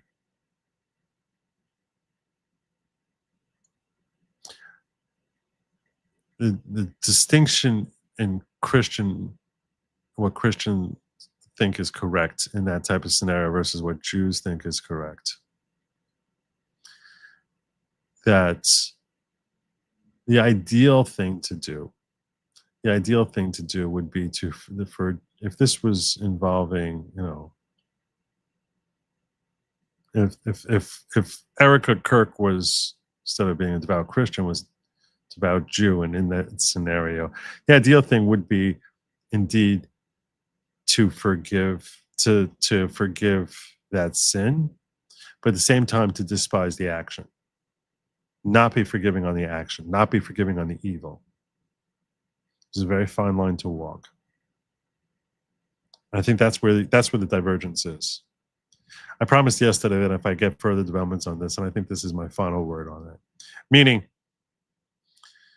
the same way you or I can look at Tyler Robinson and despise his evil and what he did, that's proper, and we should. And Erica Kirk, meaning the victim's spouse, under Jewish philosophy, the Jewish perspective, the victim's spouse also should similarly hate that evil. But it is an ideal to actually personally forgive, not because of the wrong that he did to her, but still hate his evil action, hate what he did, and have no tolerance for it.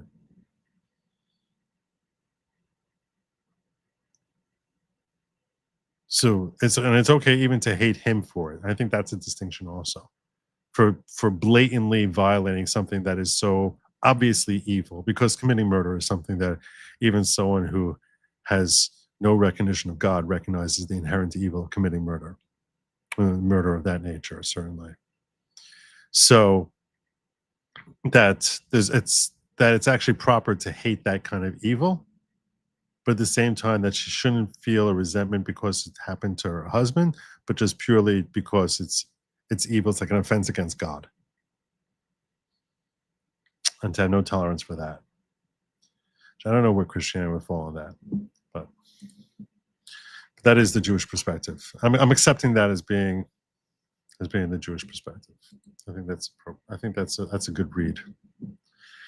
Anyhow, got two more stories I need to cover for you guys tonight before we get into. I'm counting that $100. I'm gonna count it as 5. I think that's a fair way to do it. I'll count it as 5. So really, we'll count it as 5. That's appropriate.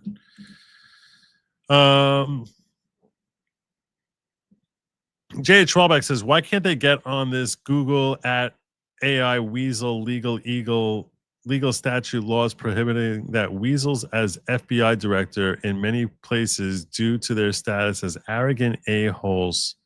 For example, in California, it's legal to elect a weasel for governor, but they would reject for federal office. Plus, I can't wait for my 3-way. What? I don't know what you're trying to say, JH. Why can't they get on this? Google AI Weasel. Legal statute laws prohibiting that weasels, as FBI director in many places due to their status as arrogant a-holes. For example, in California, it's legal to elect a weasel for governor, as in Newsom, but they reject for federal office. These are good questions. These are very, very good questions. I'm gonna blow the horn for just there you go. Thank you for that very, very insightful question. I don't have a great answer for you off the top of my head, to be fair. Uzelian says, Joe, they need to go after the Washington State governor for going after the Second Amendment Foundation after they brought a case against Washington State for human rights abuse. And he attaches a link.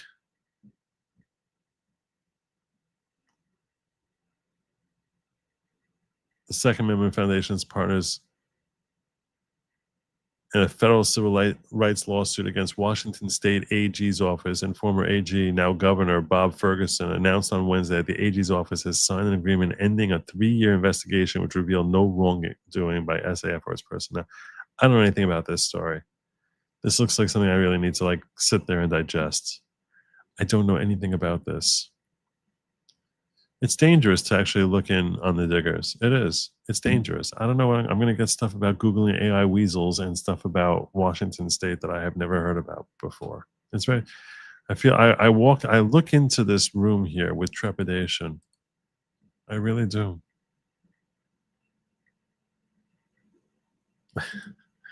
Anyway. Halligan says, it was fascinating to watch you grapple with forgiveness and Christian doctrine. It's also challenging for us Christians to understand it without deep self-reflection. I'm sure it's a very complex area. It's a very, very complex area. It's a very, very complex issue. But I think it's an important thing to understand, at least to know what the ideal is, right? At least that way, I'm not saying any of us are ever going to live up to the ideal, but we should know what the objective is. Otherwise, how can you ever possibly meet the ideal? So if you're going to try to stay true to your faith's doctrine, you need to know what doctrine calls for. And this is a challenging area to really understand what the right thing to do is.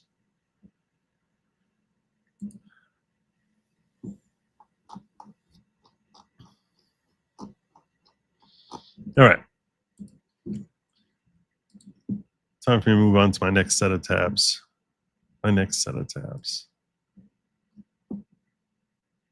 Irena's Law. Let's talk about Irena's Law. I asked ChatGPT to explain to me what Irena's Law was because I'd only discovered this shortly before. It's something that Jim called to my attention. He shared this with me. So Irena's Law is a state statute that was passed by it's a bill that's passed through the North Carolina state legislature and is sitting on the governor's desk.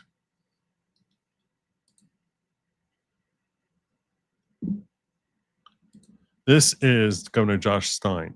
Democrat governor of North Carolina. So I said, break down Irena's law for me.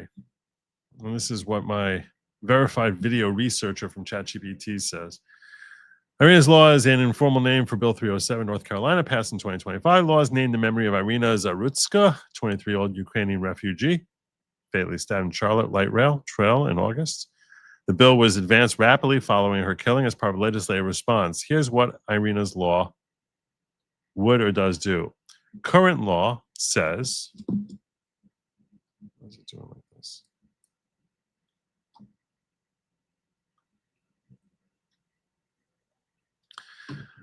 Pretrial release bail. Currently, defendants, except for first-degree murder, often can be released on unsecured bond, written promise to appear, or other conditions. Judicial discretion is relatively broad. This would eliminate the option of release solely on a written promise to appear. Creates a new definition of violent offense, which includes felonies. Why is it doing it like this? Get rid of you. Can I get close sidebar? This creates a new definition of violent offense, including felonies involving assault, use of physical force, sex offenses with registration, certain drug trafficking. For defendants charged with violent offenses or certain crimes or criminal history, there's a rebuttable presumption against pretrial release. For violent offense, possible release on secured bond or house arrest with electronic monitoring with bond. Meaning they're actually not just going to let people walk out, kind of like what we thought is how things are supposed to be working and used to work in this country until a decade or two ago. For defendants with 3+ convictions above minor misdemeanors in past 10 years, release must be either via secured bond or house arrest. Judicial offices must make written findings of fact explaining why certain release conditions were chosen. Failure to do so can be grounds for suspension or removal, meaning they're going to take this whole holding them on bond like seriously. That's one element to the law. Another element is currently courts have discretion to order mental health evaluations. Involuntary commitment laws exist, but with criteria. The bill mandates that a judicial officer in certain cases must order a mental health evaluation if the defendant is charged with a violent offense and has a history of involuntary commitment, or the official has reason to believe the defendant poses danger to self or others, or the defendant must be transported to a hospital for and also that the defendant must be transported to a hospital for examination. If that examiner finds grounds, involuntary commitment proceedings may begin. During that process, defendant's custody is determined via commitment processes rather than bail decisions. This all just seems like common sense. You're like, why is this not already the law? And the defendant must fulfill release conditions, otherwise be held in custody. None of this sounds particularly onerous. This is all just like common sense to me. I don't know, maybe I'm crazy. To me, this is like common sense. Like, let's keep the public safe from lunatics. In capital and non-capital cases, aggravating factors are considered in sentencing, but offenses on public transportation are not specifically enumerated. The bill adds a felony committed against a victim while the victim is using public transportation as an aggravating factor. Okay. I don't think that that's necessary. To me, that's like, I could take or leave that. North Carolina's had death penalty on the books, but no executions have been carried out since 2006, partly because of legal, procedural, and drug access issues. Bill imposes deadlines. Post-conviction motions and appeals in capital cases must be heard within 24 months unless extraordinary circumstances are demonstrated. Wow, that's fast tracking. A lot of times it takes decades. The automatic appeals review by this is why he's fighting against it. The automatic appeal review by North Carolina State Supreme Court must be completed within 24 months of the judgment. This is what it is. It's capital punishment. Venue for hearing capital cases must be the county of conviction, not elsewhere. And a late amendment by Senate Leader Phil Berger requires the Department of Adult Corrections to choose an alternate method of execution if lethal injection is unavailable for methods already used in other states, like firing squad or electrocution.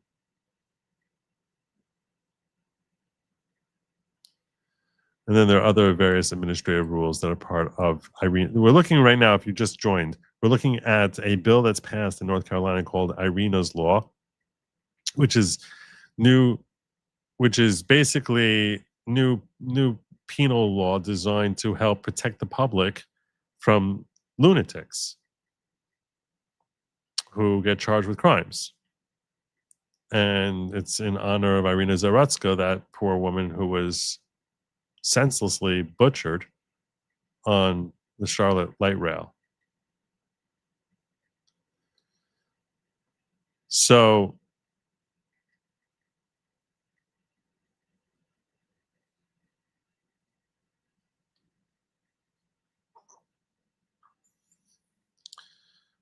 let's hear from the governor, Josh Stein, when questioned whether he's going to sign this into law or not.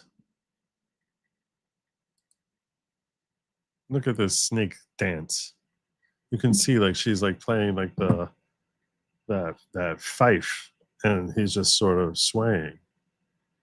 Earlier this week in North Carolina, the state legislature passed Iryna's law, a criminal justice package named for the Ukrainian refugee who was murdered on Charlotte's light rail system last month. The bill would limit bail, ensure more defendants undergo mental health evaluations, and notably could help restart executions. The bill is on your desk, Governor. Will you sign it? Well, I'm reviewing it as we speak. No.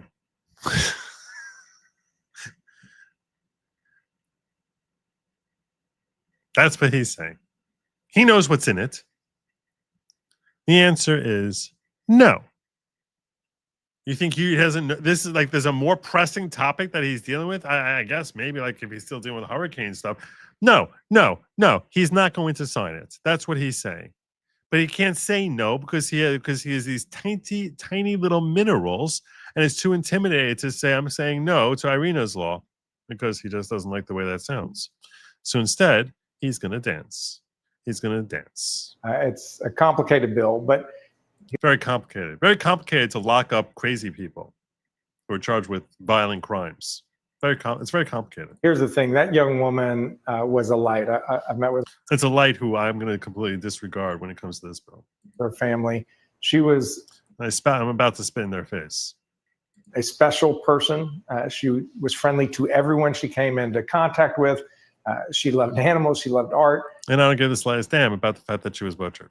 She was hardworking. She was really making a life here. She came 3 years ago from war-torn Ukraine. I'm very sympathetic while I do absolutely nothing to give a legacy to the fact that she was butchered in my state. Trying to come to a peaceful place where she could have that brighter future. And she was really happy here. Her death is an absolute travesty. That I'm about to spit on further while pretending I'm not. Horrific. What we need to do is make sure that in response, we are going to take measures to keep our community safer. Like actually keeping crazy people who get charged with crimes off the streets. That would be one obvious way. We need a lot more police who are well trained in our communities, proactively on the ground, engaging with people. Then press your legislature to pass that statute. Road safety. We need them on the transit system. Why not get your legislature to pass that statute? You could do that too. But we also need them throughout our communities. I have a proposal to our legislature that would help us to address a large number of vacancies that exist in law enforcement, whether it's local or state.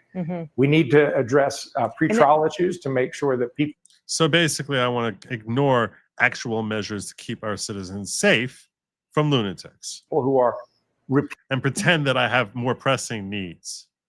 Why couldn't you sign both? Repeat offenders engaged in violence are held. If whoever runs against this clown should be screaming about how he let Irena die and then spat on her memory. They pose a risk to society, and we really need to do a lot of work on mental health. We in the need meantime, to have the ability to.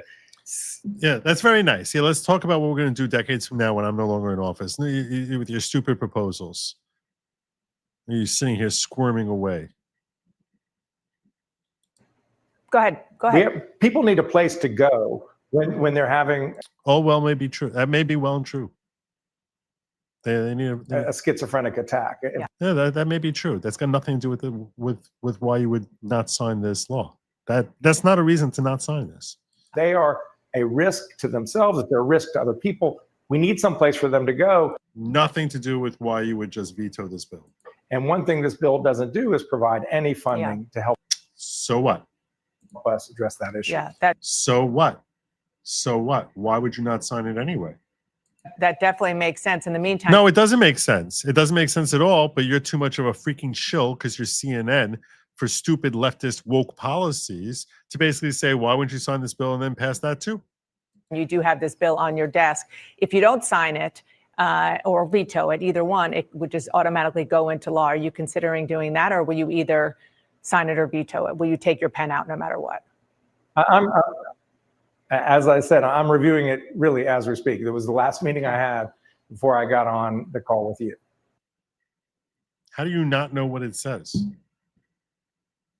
Like, how do you need to sort of figure out your position on this? Slimy. So freaking slimy.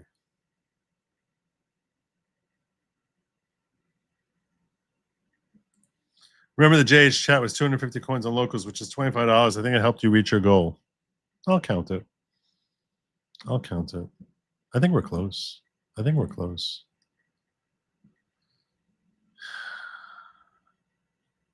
Yeah, I'm going to count it as if we hit it.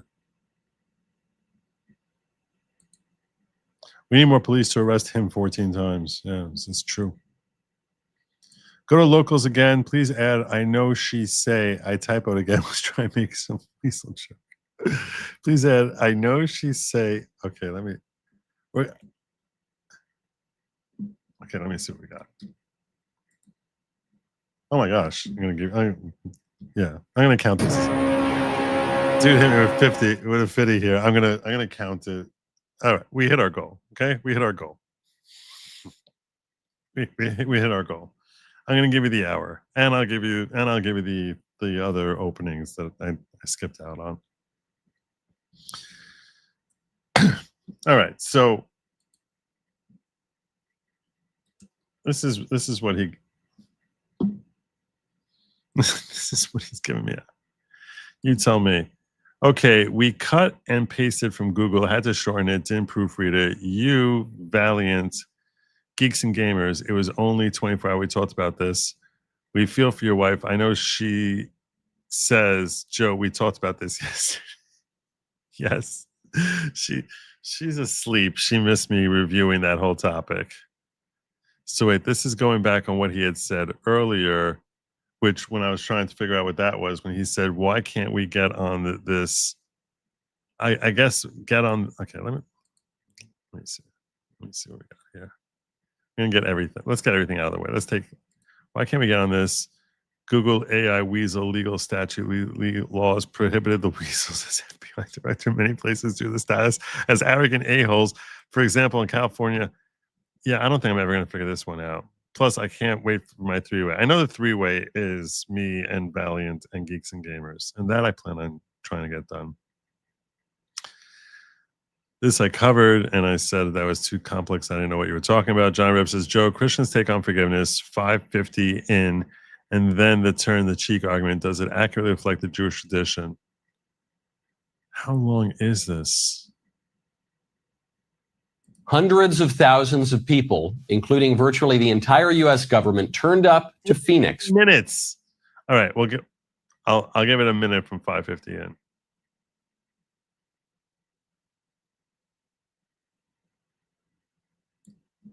Think that forgiving your enemies means you just let them off the hook. Erica Kirk forgave that man yesterday. If he is convicted, the state of Utah will inject him with poison until he's dead. Both of those things are true. Forgiving your enemies is something that we're called to do because vengeance belongs to the Lord. Vengeance is mine, says the Lord, and I will repay. When we have a personal enemy, and when we hate our personal enemies, then we find ourselves falling into sin because we are commanded by our Lord to love our enemies, and because charity is a theological virtue. We all sin. We all fall short of the glory of God. Our Lord commands us to pray the Our Father prayer, to ask our Father to forgive us our sins as we forgive those who trespass against us. So inasmuch as we forgive the trespasses that others commit against us, so too our Lord will forgive our sins. That's the personal side of things. Justice remains. The civil authority still doesn't bear the sword in vain. The government is there, appointed by God for our own good. Though that is true also. And so when we forgive our personal enemies, the common good, the political matter, the question of justice remains. And even that is for the person's own good. I mean, this is also where people misunderstand what it means to love your enemies. Because we in our modern culture think that love is just some happy clappy thing where, you hold hands or you write each other poems but that's not it. You have a warm and fuzzy feeling. That's not what love is. Love has a precise definition. Love is willing the good of the other. So when Erica says, I forgive this man, what she's saying is, I don't want to torture you until you're dead. I don't want to inflict as much pain on you as possible just to try to vent my frustration, because that won't do anything. That is just a very practical matter. That won't do anything. Eventually that guy will die and it won't matter. And then you will have been contorted into a darkened will that is bereft of love. So it doesn't really hurt the... It's very similar. It's very similar. I'm not sure it's precisely the same. I think it's very similar. It's very similar. When we forgive, it's a private matter also. I can't see like a public declaration. I think that's more of a Christian element. I think that's more of a Christian element. So, look, I'm going to say this: what she did there. How can anyone complain? Of the nobility of even saying that out loud. Even find the strength to say that out loud. So no one should mistakenly think that I'm in any way casting anything but respect for her ability to do that. So, all right. I think I'm letting this topic go. I'm letting the topic go. Unless someone brings it up in a phone call, I'm letting it go. And hopefully we have bigger topics to talk about. Hopefully. Anyway, and hopefully I'll be reporting back to you shortly that this knucklehead over here, this governor from North Carolina, Josh Stein, is going to be signing off on that. He'll come to his senses and realize that it's political suicide for him to reject that bill. Because I feel for North Carolinians. And here's the thing, and I'm going to say that just before I close out on the North Carolina issue. Here's a woman here who's basically representing Marcia Mori, who's arguing against the bill. And I haven't heard the clip, but based on what is written in the caption, I have a feeling she's going to say it wouldn't have changed anything. But don't correlate what happened in January and a magistrate who set a bail according to guidelines to what happened in August. There is no correlation. Really? But don't. Really? Maybe they would have identified his mental illness issue.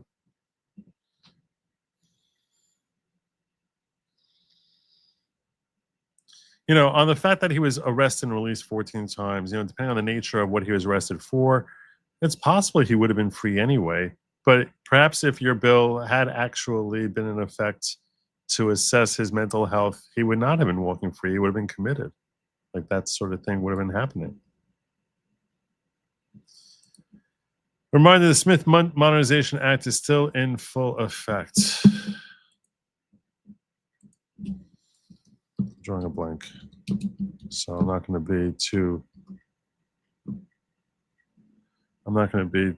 to have enough hubris to. The U.S. Information and Educational Exchange Act. So it was created during the Cold War to regulate the government's public diplomacy activities. originally prohibited domestic dissemination of information and materials created by government agencies for foreign audiences with the intention of protecting Americans from propaganda. So you're bringing this up in the context of Obama?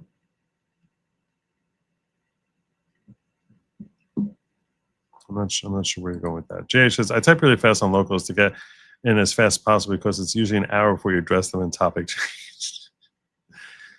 No explanation needed, brother. Seriously. No explanation needed. I don't remember talking anything about that.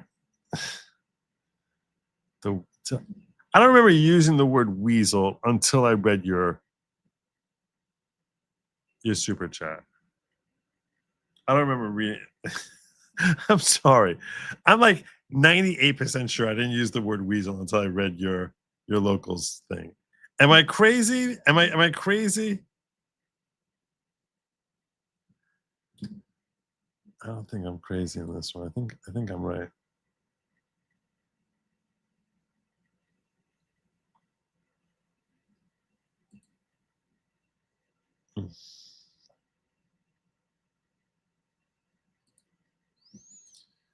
All right.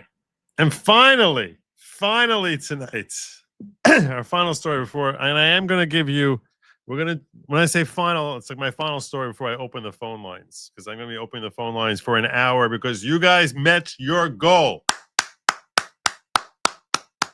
Well done. Well done indeed. Give yourselves a rousing hand of applause. So I might turn off the light because I feel bad for Lady Logic, who's like trying to sleep. So maybe we'll do it in darkness. Should I do it in darkness? With just like a little glowy light, and you'll see the dark shadows here. I don't know. Thinking about it. We'll see. Yes, but the number to call in, and don't call in yet, but the number to call in is 972-454-0703. But don't call in yet. And finally tonight, the last story I want to cover for you is this, which is our favorite lawyer, Harmeet Dhillon, is going after 6 states for refusing to provide their voter rolls, including California, Michigan, Minnesota, New York, New Hampshire, and Pennsylvania. Now, why is this important? Why is this important? Apparently, she's suing 6 different states, as reported here. Today, the Justice Department Civil Rights Division announced the filing of federal lawsuits against 6 states, California, Michigan, Minnesota, New York, New Hampshire, and Pennsylvania, for failure to produce their statewide voter registration lists upon requests. Quote, clean voter rolls are the foundation of free and fair elections, said Attorney General Pamela Bondi. Every state has a responsibility to ensure that voter registration records are accurate, accessible, and secure. States that don't fulfill this obligation will see the Department of Justice in court. I know a lot of people hate the statements that Pam Bondi makes all the time, and I'm quick to call her out when she sticks her foot in her mouth, which she apparently does so often. She almost certainly has prune toes, but she's correct on this one. She's very correct on this one, because when you have an excess of hundreds of thousands, tens of thousands, hundreds of thousands, and sometimes literally millions of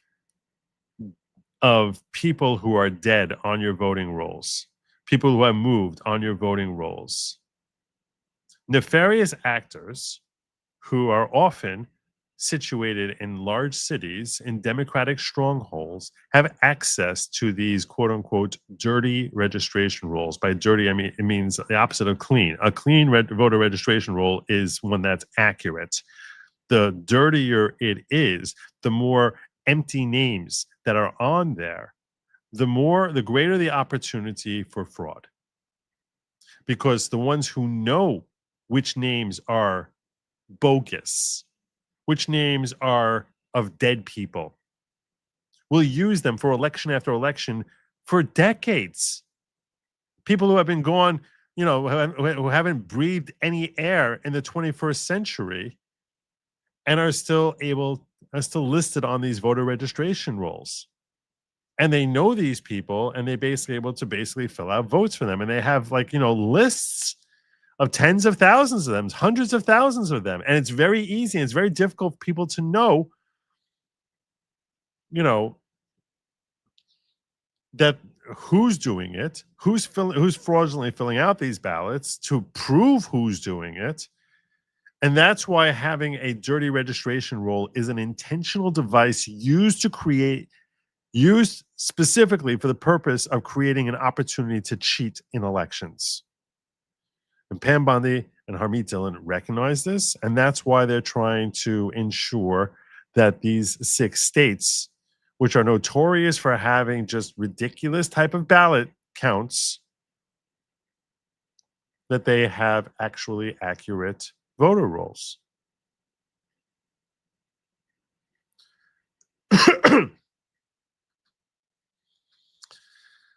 Quote, states are required to safeguard American elections by complying with our federal elections laws, said Assistant Attorney General Harmeet Dhillon of the Justice Department Civil Rights Division. Quote, clean voter rolls protect American citizens from voting fraud and abuse and restore confidence that their state's elections are conducted properly, with integrity, and in compliance with the law. According to lawsuits, the Attorney General is uniquely charged by Congress with the enforcement of the National Voter Registration Act, the NVRA, and the Help America Vote Act, HAVA, which were designed by Congress to ensure that states have proper and effective voter registration and voter list maintenance programs. The Attorney General also has the Civil Rights Act of 1960 at her disposal to demand the production, inspection, analysis of the statewide voter registration lists. It's good that she's doing this in 2025 because this takes a while to go through. You can't start doing this a year from now. You need this now.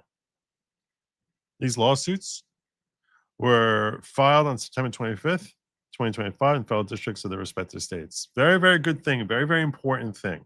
This should not fly under the radar. This is not a small thing. If you're going to actually have a healthy constitutional republic, we need to know that our elections are not being stolen. It's very nice that it was too big to rig in 2024, but that's not going to be the case very often.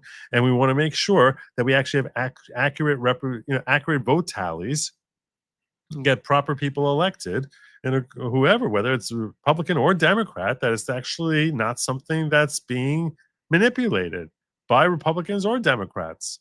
And the more accurate our voter registration lists are, the more likely it is that we have a chance, at least a chance, of having accurate election results.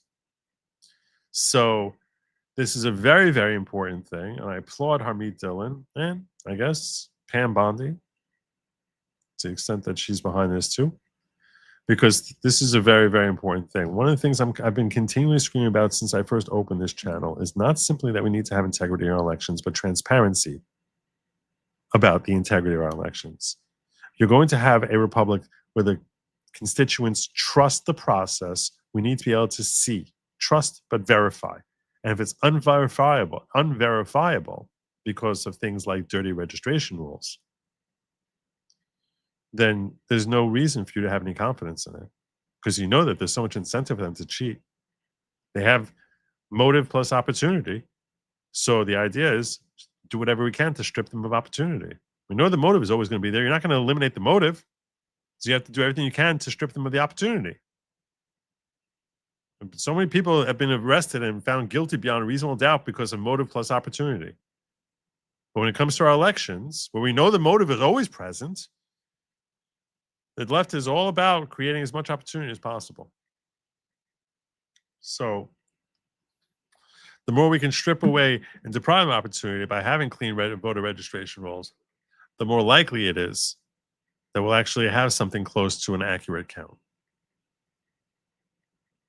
So I applaud them wholeheartedly, because this can help inspire confidence that our election results are actually accurate, rather than just, not a matter of how many votes, but who's counting them. Dhillon was also just arguing an appeals court for gun rights. It was the first time the Civil Rights Division of the Justice Department did that. Nice. Breaking: James Comey's son-in-law, Troy Edwards, has resigned from the U.S. Attorney's Office in the Eastern District of Virginia. Thank you, beautiful message. I actually covered this. an hour ago, I think. I appreciate you calling that to our attention, but I did cover that. Where was it? I definitely had that here. It was on my list of things to do, of things to discuss. Where was it? I just want to make sure I did. I'm pretty sure I did. Here it was. This is it. See? You and I, beautiful messy ball. Same page here. Same page. There you go. Troy Edwards. His letter of resignation. I think I might have even saying nah, goodbye. Definitely did not mention weasels, though. No. Did I mention weasels? Now I'm trying to think that maybe when I was talking about James Comey, I referenced weasels. Maybe his son-in-law. This is gonna be haunting me. I'm gonna be playing back I'm gonna be doing a playback of this just to see if I'm wrong on the whole weasel thing. Let me see.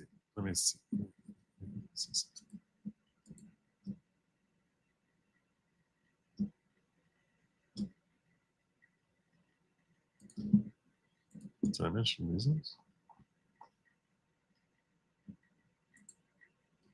I don't think so. That's my story. I'm sticking to it. All right. Dig up the rig. Yes. It's all about transparency.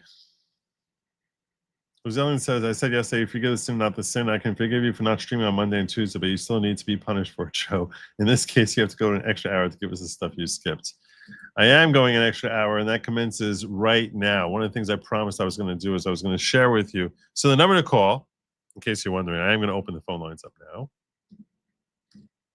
Get rid of all of my James Comey stuff. That's gone.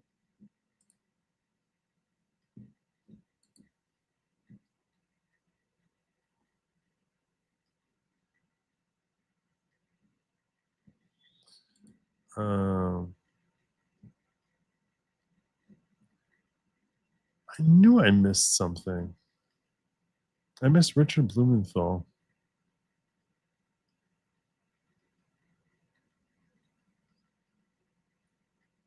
All right, this is kind of funny. This, I think, is going to be funny. I haven't seen it yet, but this, I think, is going to be funny. Coming back to our James Comey. I meant to get this clip when I was covering the Comey story. I meant to get to it, and I missed it. I don't know how, but let's do it now real quick. Well, Congressman from California in the House Judiciary Committee. And he was saying, that Congress needs to stand up. And I want to ask you in this context, what can you do? Right? He can go talk to Methuselah and all his other high school friends. He's so old. Right now, as a Democratic senator about this. I can ask questions. He can ask questions of the Department of Justice, which we will do. We can support colleagues and others on the Republican side who may We can yell. We can make TV appearances. be inclined, I hope they will be, to draw a line here and protest. Obviously, I have no role in court. Right. I was a prosecutor for He was a prosecutor during the Hoover administration. 4.5 years as U.S. Attorney in Connecticut. That's when Connecticut was celebrating its 50th anniversary as a state. I also was Attorney General for 20 years. He was Attorney General for 20 years. That was during the Reconstruction era. The most consequential decisions I made were whether to charge someone because Right. It was whether to charge them with carrying a musket within the city ordinance. nobody ever fully recovers from those charges. A lot of people believe that an acquittal just means there was some technical issue. So I think it's important to encourage the private bar to step up. The private bar to step up? What? Donald Trump made deals with a number of the major law firms in the country. They ought to rip them apart and say enough is enough. The major law firms don't deal with Donald Trump. They all refuse to deal with Donald Trump. I would encourage attorneys in the Department of Justice to stand up for their conviction and conscience. Their conscience that what? He did this crime. No one's denying he did this crime. As Eric Siebert did, he's the U.S. attorney who resigned rather than bring those charges. Eric Siebert was fired rather than bring those charges. And as a member of the United States Senate, I'm going to go to the floor of the Senate. I'm going to go to committee meetings. Whoa. If you think he's just sitting still, no. He's going to the floor. He's going to committee meetings. I'm going to speak privately. Oh, he's going to talk privately to people. Now you know he's serious. Some people are going to get a stern talking to. I'm going to protest, and I am going to seek legislation. We're formulating right now. No, that's going to pass in a heartbeat. That's definitely going to pass. You're going to get 60 votes right there. That may well prevent some of this perversion of justice. We are writing legislation that will give remedies and rights to people who are victims of malicious prosecution. Will it be retroactive so that Trump can use it for the whole Jack Smith thing?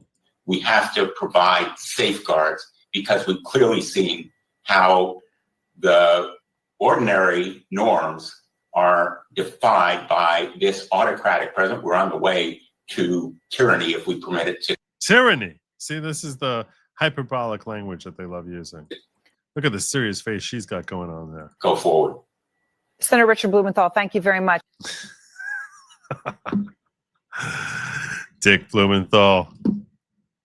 I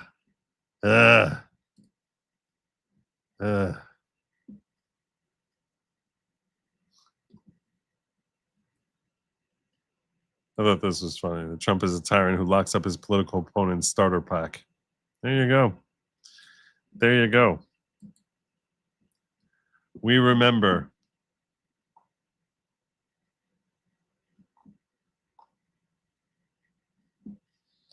All right. Let me open the phone lines.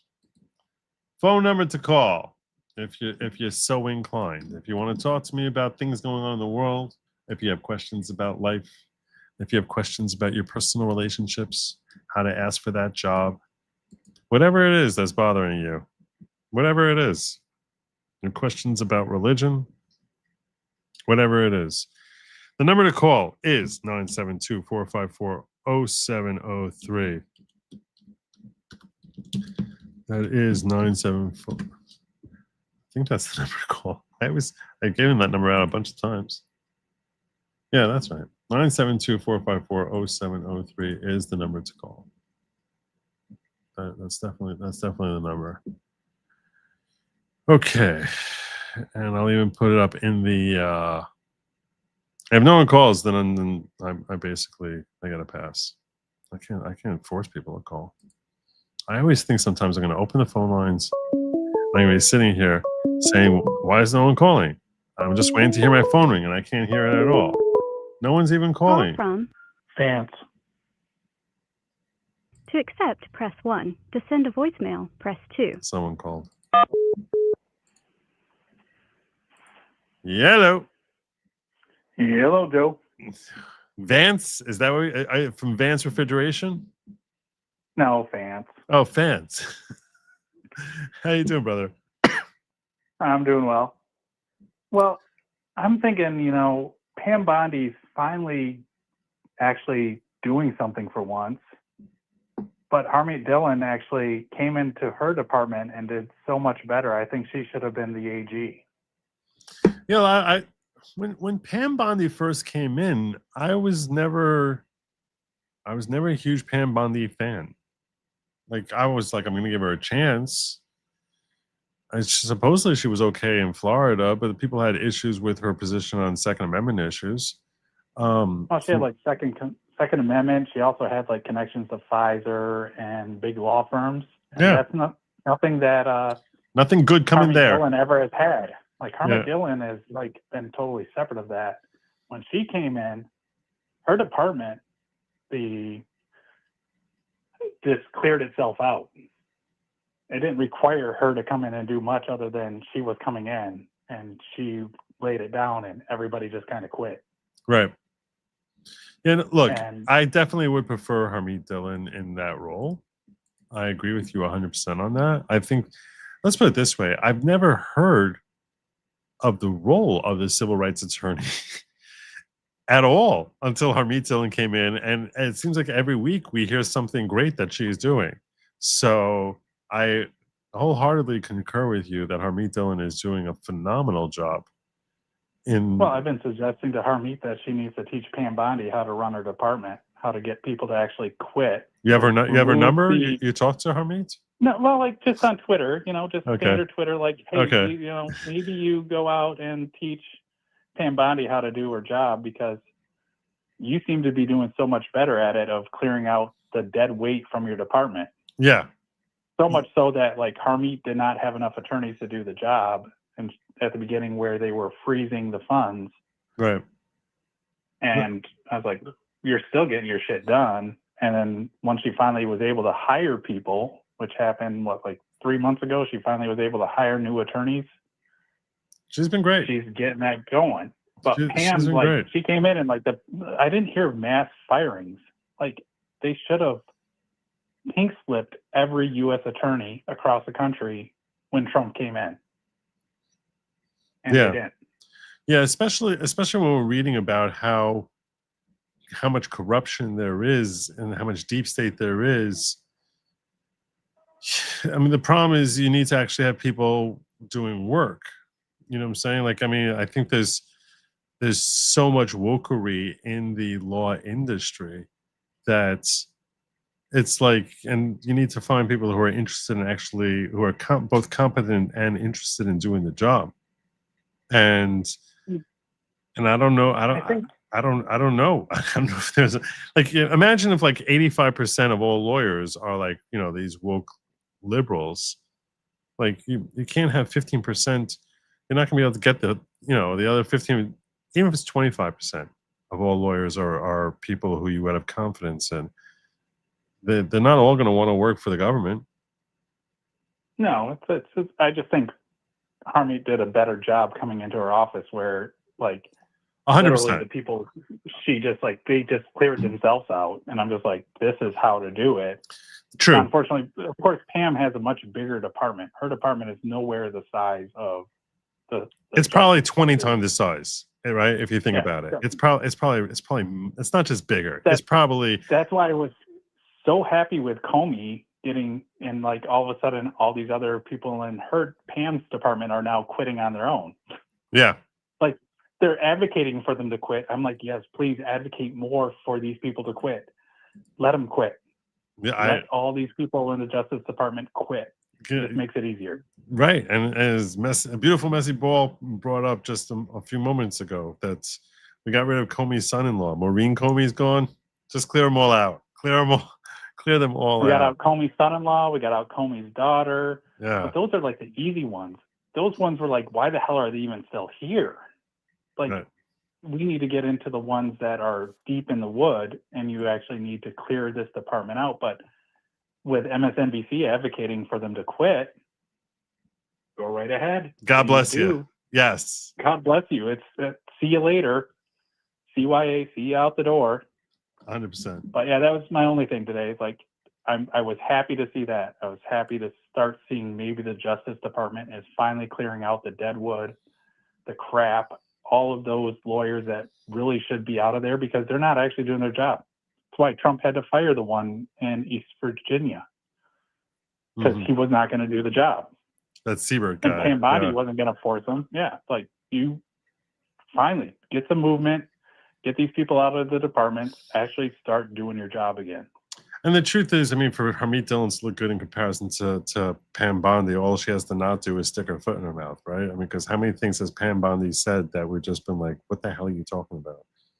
From the hate speech to the Epstein list and the way she botched Epstein 9 ways to Sunday. It's really not hard for someone to look great in comparison to Pam Bondi. Combined with like I said, Pam Bondi has some deep connections to like Pfizer and some white shoe law firms coming in from the Trump's what's her name,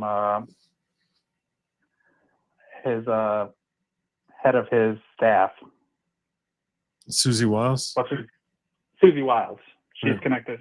Susie Wiles and Pam Bondi know each other well. That's why. Oh, is that what it is? Yeah, that would that would explain that's it. why we didn't get our wonderful former congressman in for Department of Justice we ended up with that because that was the second choice. I don't think Matt Wild. Gaetz ever would have passed. I don't think. I don't think it. He's like the likely not to ever least. He's the pass. least popular person in Washington. But it would have been like the same as like Harmeet Dhillon. Like that department would have cleared itself out if he was there. Yeah, that's true. There would have been mass quittings if he would have walked But in getting there. Senate to agree to it was very unlikely. Yeah, that was never going to happen. That was never going to happen. There was not enough grease to grease all those palms. Let me ask you this: has she bought any grace from you by indicting Comey? Not a whole lot because she. I'm giving her another month now. I'm giving her one more month now. I gave her to the end of September. I'll give her to the end of October now. But this is really just the tip of the iceberg for what I need from her. By Halloween, I better see more indictments. I don't need to go after like all of Trump's former opponents, but there's some like serious people that you could definitely go after. The Clapper, Comey, Brennan trio for Operation Crossfire Hurricane, and I frankly should be Barack also. Frankly, And it should that's be where Barack. I love DNI, our wonderful DNI. She did a great job. Yeah, Former Democrat. She laid it out there for you. And her speeches were 10 times better at all of the events lately, at the DC Vigil and the Phoenix.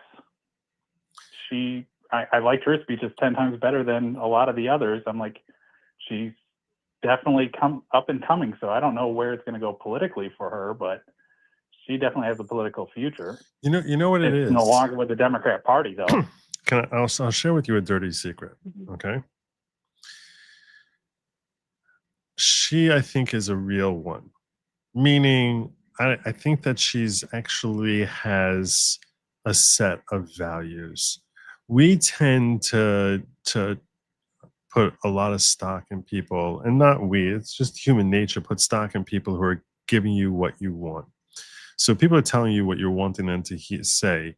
You tend to assume that they're legitimate and reliable and that they're like you, right? Because they're telling you things that you feel like you would be saying in that position.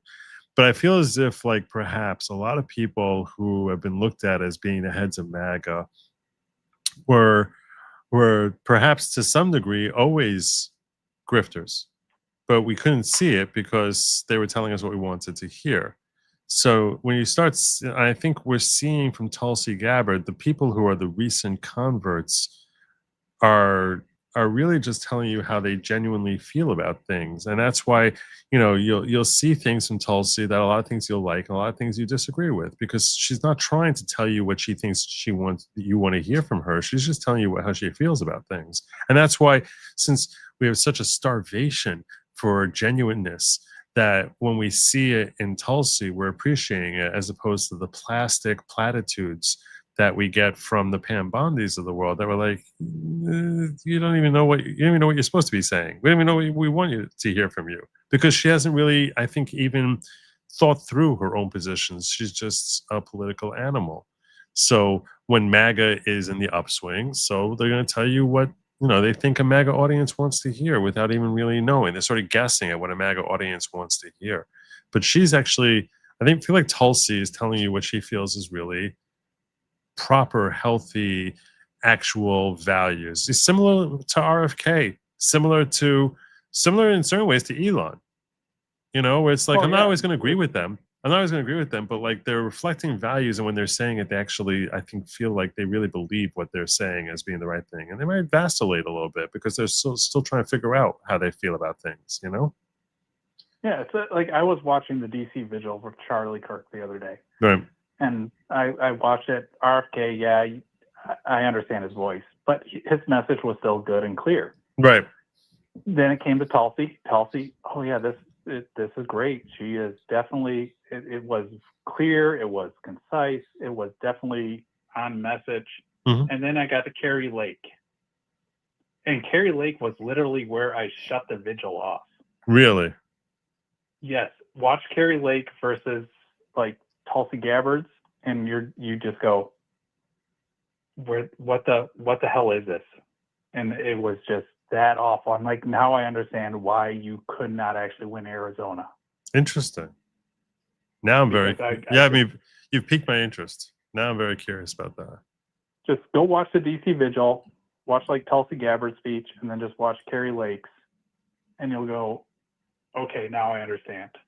This is why you are not ahead of a major department. You're ahead of your little tiny department of, what was hers, is not the VA, she's the head of Voice of America. Right. Is what Trump put her in, which was kind of like a position, kind of like putting you in a position, ambassador, just a little bit more. I was happy for her to shut it down because it was a big waste of money. She did good there. I'll give her that. She did good shutting that crap down because it was a waste of money. But her message, I'm just like, okay, you are not, I don't think you're future material to go much further than where you are at. You're not going to progress. Tulsi, RFK, these are all possible future presidential material, vice presidential material. JD Vance, I like him. His messages are well. Yeah. Like his individual, good. Had no issue with JD. But these, like her, I was just like, you're supposed to be like super MAGA. And I'm like, your message, I just wanted to shut it off. Interesting. Not what I wanted to hear that night. All right, my brother. I gotta take other calls. I appreciate talking to you. Great call. Later. Bye. Take care, my friend. And like that, he's out. Like that, he's out. I promised I was going to share with you some of the funny things that I thought about sharing with you all. One of them relates to a story that I haven't really talked about. That's Tylenol. So apparently pregnant women are, there's questions, and I'm not giving you medical advice. I'm just telling you, and I mean this sincerely. I don't know anything about this. Okay? I don't know anything. I'm just telling you that there's all this talk about how Tylenol, saying we don't recommend our products while pregnant, and it hasn't been tested for use during pregnancy. And that the left, when they heard Trump saying that they basically have been saying, well, if Trump's saying not to take it, I'm going to take it. This is 2013. Too much Tylenol in pregnancy could affect development. 2025. Trump links autism, Tylenol, vaccines, claims not backed by science. That's Reuters. It's just horrific. It's like whatever he says. Whatever he says, the left has to reject it. So that inspired Sean Farash.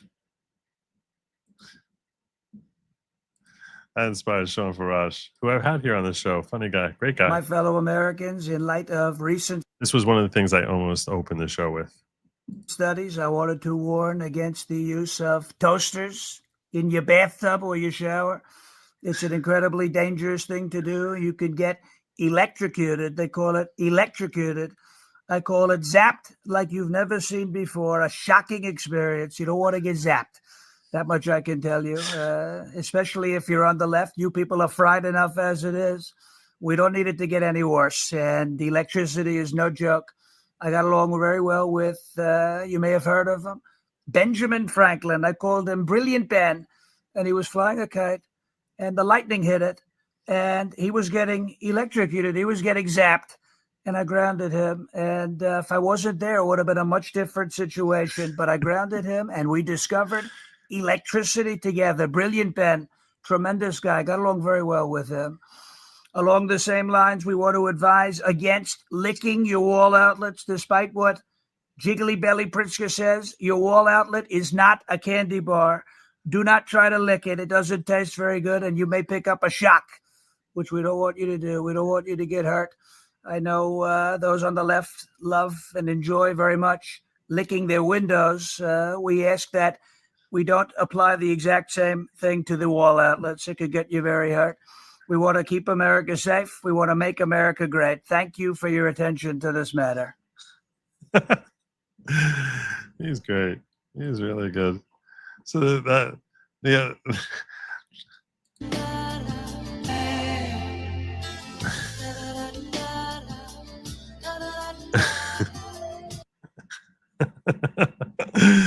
Some of the memes.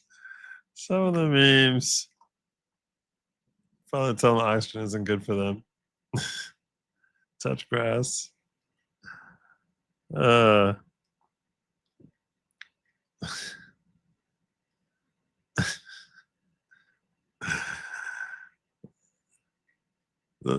your hatred for Trump. Don't do that. Don't do that.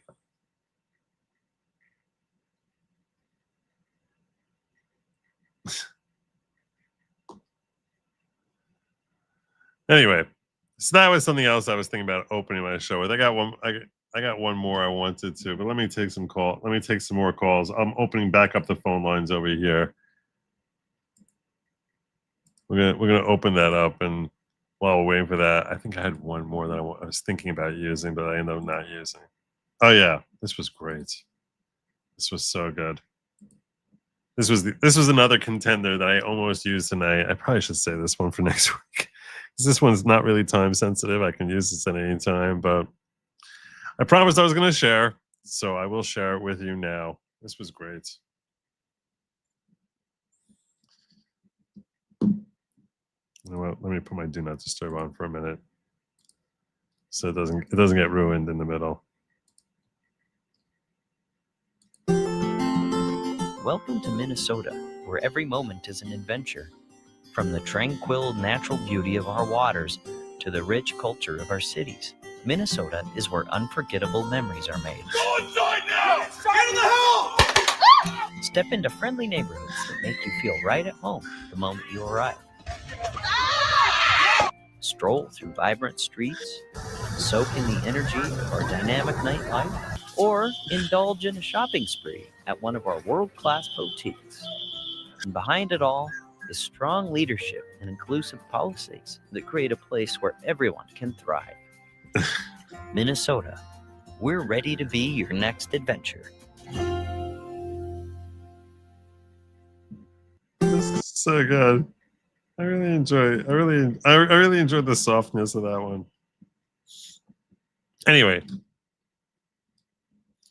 All right. 972-454-0703 is the number to call. I got the banner there going now. Call the number is 972-454-0703. If no one calls, then that basically is your way of saying, Joe, you did what you're supposed to do. And you've answered all our questions already. Just don't take Tylenol. Just don't do it. Press conference is my favorite. Just quintessential Donald Trump. I saw there was a whole signing today. There was a whole signing, I think, for like his banning Antifa or calling them labeling a terrorist organization. I think that was today. I'm not sure. What we got going on here? Someone wants to talk to me. Call from RPP. What up, RPP? It's just you and me. I say RPP. Hey, Joe, what's up? How you doing? Oh, not too bad. You? Thank God. Can't complain. Your reception here is terrible. Yeah, I know, but don't worry. I'm not calling for long. Go read your Rumble rants, you slacker. That's all I called for. Did I miss Rumble rants? Yes. How many were there? At least 2. They were relatively recent. I peeked in there a couple of times. All right. RPP says, Joe, if Trump fired 5,000 people from the White House, replaced them with 1 to 10 with hires from West Virginia high school students, the country's problems would vanish within a week. That's probably true. I'm going to give you that one. That's probably true. And Santiago Space Outlaw says, Joe, there is no division between Jewish and Christian forgiveness. The action is still evil. The actor will be judged by God. We will forgive, so we do not commit a sin in reaction. Okay. That's another good one. I think it's. I think there's a slight distinction in the sense that you tell me. I assume you're Christian, right? RPP. Yes. Okay. So I'll ask you this. I'm Armenian. The real ones are all Christians. Oldest Church of Christ in the history of the world. Okay. So I'll ask you this. Your forgiveness should be publicly stated, or is it a private thing? Well, you publicly state forgiveness if it's a public spectacle. If it's not a public spectacle, it's your own business because God doesn't hold you responsible if you forgive or not forgive. He doesn't command you to forgive. God doesn't command you to forgive. No. Really? Well, he can say, love thy enemy, which you can evaluate any way you want, but he never says, forgive the man who just raped your daughter. He never says that. I dare anyone to show me that quote in the Bible or anything like it. It's not there. Wow. Interesting. Interesting. Because I'll tell you right now. If we just forgave everybody, we wouldn't hold trials about anything. It'd be, yeah, well, you know, let's move. It'd be all about going back to Monty Python. Let's not argue over who killed who. Let's just move on. You know, I mean, come on. So I do know that under Jewish law, if someone asks for forgiveness 3 times, you have to forgive them. Well, unless you could ask me 100 times, it's my choice. Unless they purposefully sinned against you, knowing that you would have to forgive them. Like that's. And like how would you know how would you know in their heart, what was going on? It's impossible. You actually could give a conditional forgiveness. Where you're like, if you didn't plan on getting my forgiveness from me when you did it, in that case, I forgive you. You can actually give like that type of conditional forgiveness is actually like a thing. But there's no resolution to it. You never know. But what does ultimately forgiveness mean? Forgiveness is the same thing like marriage. Marriage, the state got involved in marriage, but really marriage is a religious thing. It's like under the eyes of God, the two of you are committed to each other. So too, forgiveness is a relationship between man and the person who committed an offense against that man, and ultimately, that's a God determination as to whether or not the person has attained the person's forgiveness. All right. Let me try this. This will go outside of it a little bit, but let me try this. Go for it. Let's say I move in next to you. Okay. Mm-hmm. I live in a conditional promise by moving in next to you that if you don't shoot at me, I won't shoot at you. But we don't speak of it. Okay. All right. We'll probably never speak of it, but I'll bet you that situation exists between us. Okay. All right. Now, conditional forgiveness. Work that in somehow. It doesn't work. But I don't think your example there is something that's. I don't think your example there is really on point, and because the major distinction is that the whole point of forgiveness is it's a matter of what your heart is actually doing. If someone says that they forgive and they don't in their heart actually feel forgiveness, do you think that that's actual forgiveness? If someone expresses the phrase, I forgive you, but in their heart they don't feel forgiveness, they just lie. They flat out lie and they say, I forgive you, but they don't actually feel true, forgiveness. I can make that assumption with anybody anywhere who says it. I don't have to trust them. Right. So isn't it inevitably up to me anyways? Right. What's in my heart as well. It's up to me. So you can sort of break it down as far as what the requirement of an individual is versus what is actually really happening there. Because when I ask you that question now, someone says they forgive you, but in their heart they're deceiving you. You believe them, but they're deceiving you, right? So yeah. So there's actual requirement under Jewish law to obtain forgiveness from someone. If they say they forgive you and they're lying to you, you fulfilled your obligation on that. You don't have to sit there inquiring, but do you really forgive me? That's not something you have to do. Once they say it, we say that's something that you're harboring in your heart on that. Yeah, you're taking it on faith. I'm taking it on faith. Yeah. So you say you fooled me into thinking you forgave me. I don't have to worry about that anymore. So let's not deal with the really basically heinous how we crime. live with ourselves. It's how we decide whether or not we're going to carry the burden of the hate. Right, but you're looking at it as a personal thing. I'm looking at it as far as eradicating a sin. Meaning, in the eyes of God, as far as eradicating a sin, we look at it that if you wrong another individual, you have to attain their forgiveness in order for that sin to ever be fully eradicated. That's a prerequisite. In contrast, if someone sins against God individually and doesn't sin against his fellow man, so in that case, that's between that individual and God. If someone sins against a fellow man, that's considered a sin both against God and his fellow man. And for those sins, he has to obtain that forgiveness. I have a real problem with that because there's a very simple rule. It's one of the 10 Commandments almost. It's called "Judge not, lest ye be judged." That's not the 10 Commandments. No, I said almost. That's not even in Torah. No, I understand that. I'm saying but that it's not almost in the 10 judge Commandments. not lest ye be judged is a rule. Okay. No, but I mean it's a rule. It's basically saying, look, judgment is mine, saith the Lord. Don't ever forget that. So when you judge somebody, oh, they've done me wrong. Hey, I'll be the one who decides if they did wrong because I know what you were up to. I know what he was up to. I know what both your motives were. Doesn't matter what you say. Right. I know. Right. So he's going to be he is the only arbiter. I wish people would get that first and foremost. There is only one arbiter. Really. There's one. 100%. And he's the one who wrote the rules. Right. And Jewish philosophy agrees with that as well, although that sentiment as worded, I don't believe is anywhere in Torah. Meaning it's consistent. No, I get that. Consistent with Torah that we're not supposed to be passing judgment on others. Right. I agree with that 100%. I think all of the whole forgiveness thing is literally just how we lay in our own beds. That's true. That's true. Hey, let me let you go. I'm taking up your time. No, this was fun. Thank you, RPP. All right, man. Take care. See ya. All right. Oh, the Church of Christians in Israel, but it didn't last. Really? I didn't know that. You can turn the cheek, but you only have 2. 3 strikes, and you're out. Cruel to be kind. Good song. But and I agree with that sentiment, by the way. It is cruel to be kind.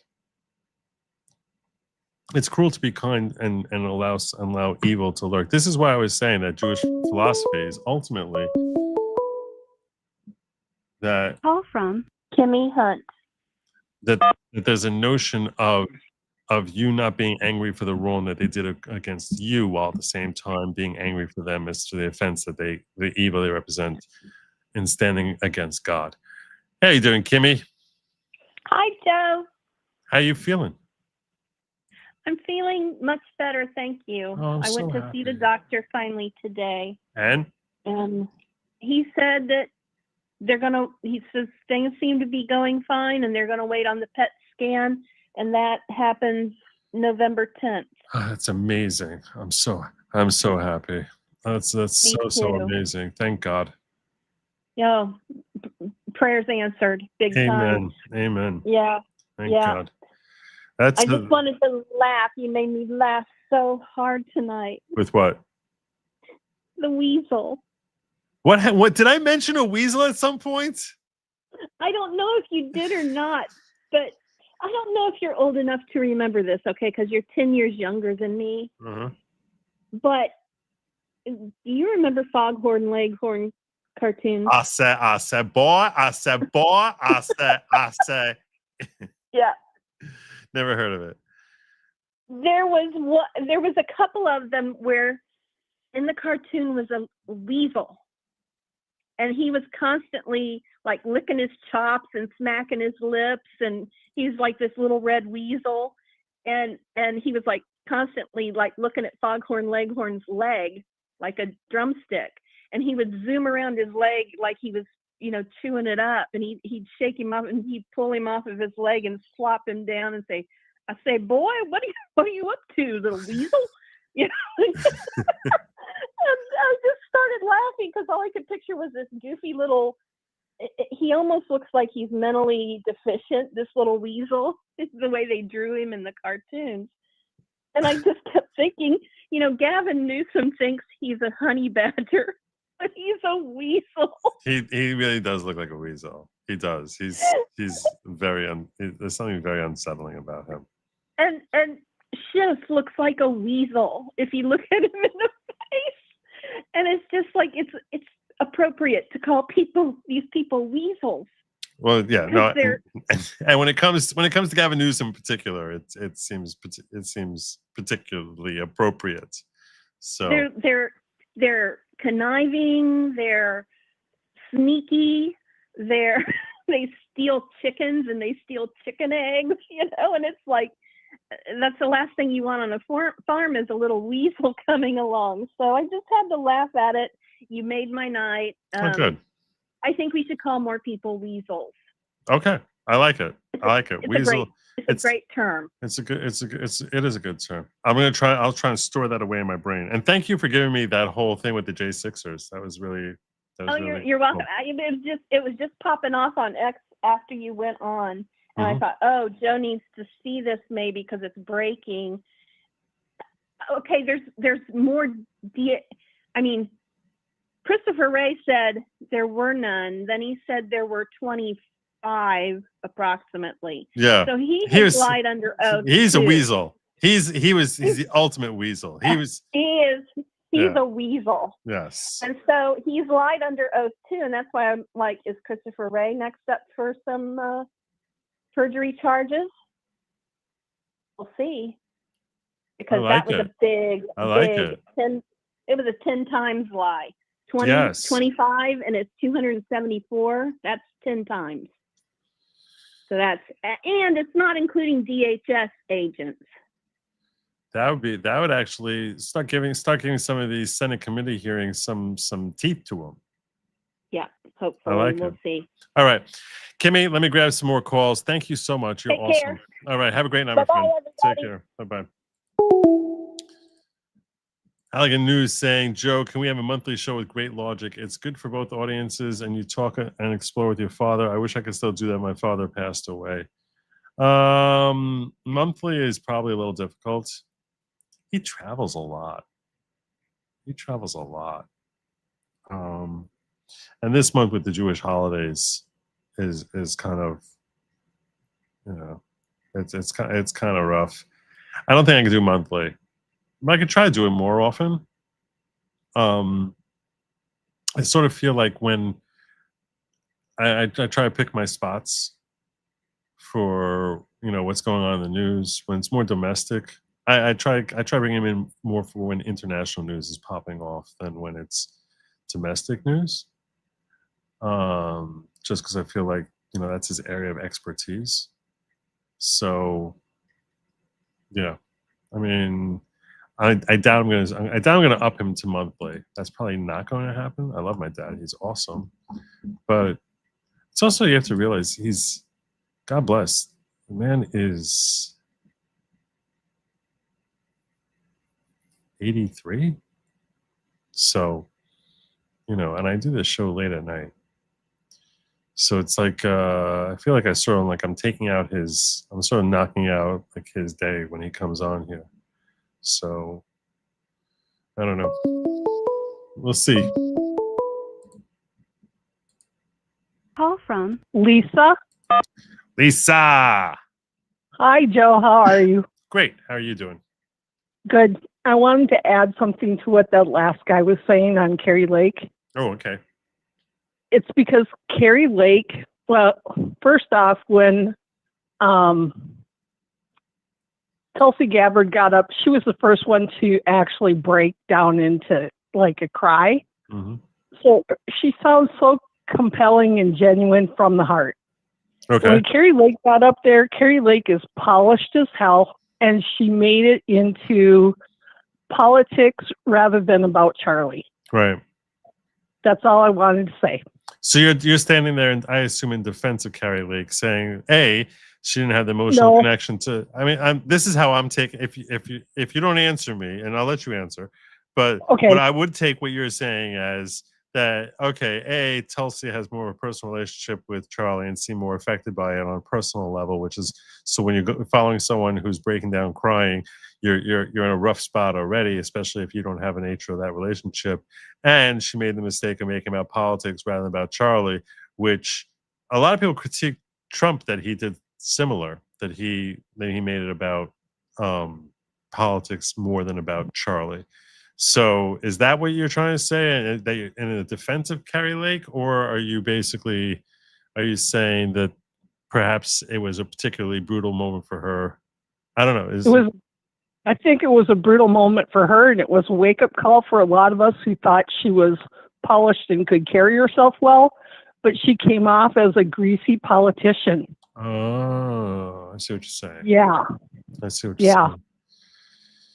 Yeah. So I don't have much of an opinion of Carrie Lake other than the fact that I wish she would have beaten out that vile woman in Arizona. But and that I feel she probably had it stolen from her. But yeah, I don't really have much of an opinion on Carrie Lake. I have seen her look polished, but you're saying that it's all just very politician-y.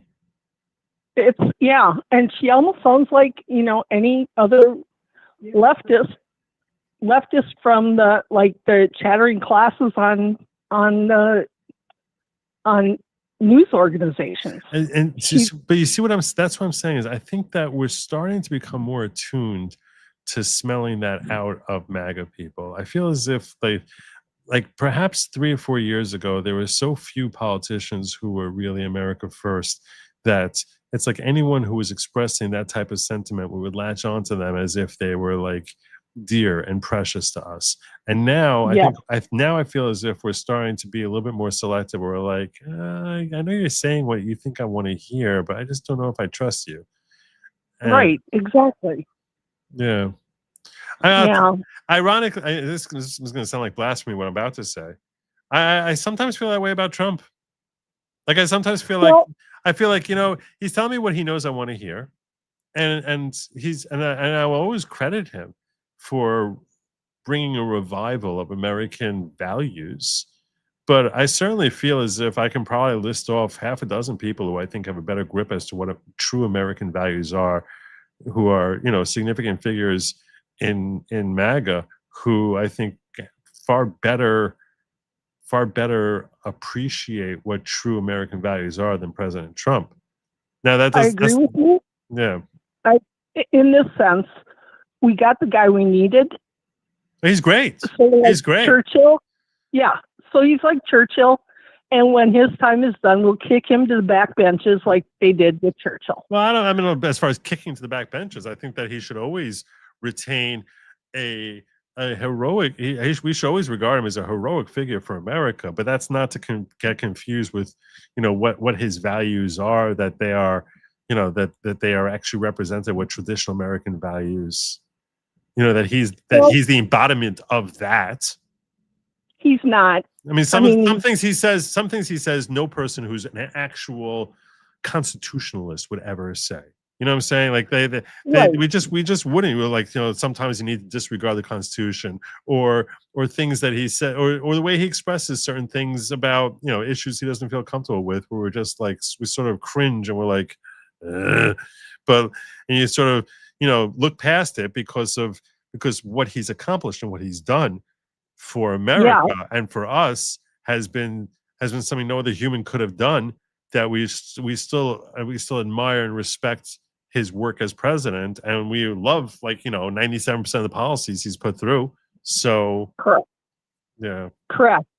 And he is blowing open wide the doors of government where we're seeing into the back rooms, and it's uncomfortable to see sometimes, but Charlie Kirk picked Trump to win, and Charlie Kirk would never approve of Trump's lifestyle.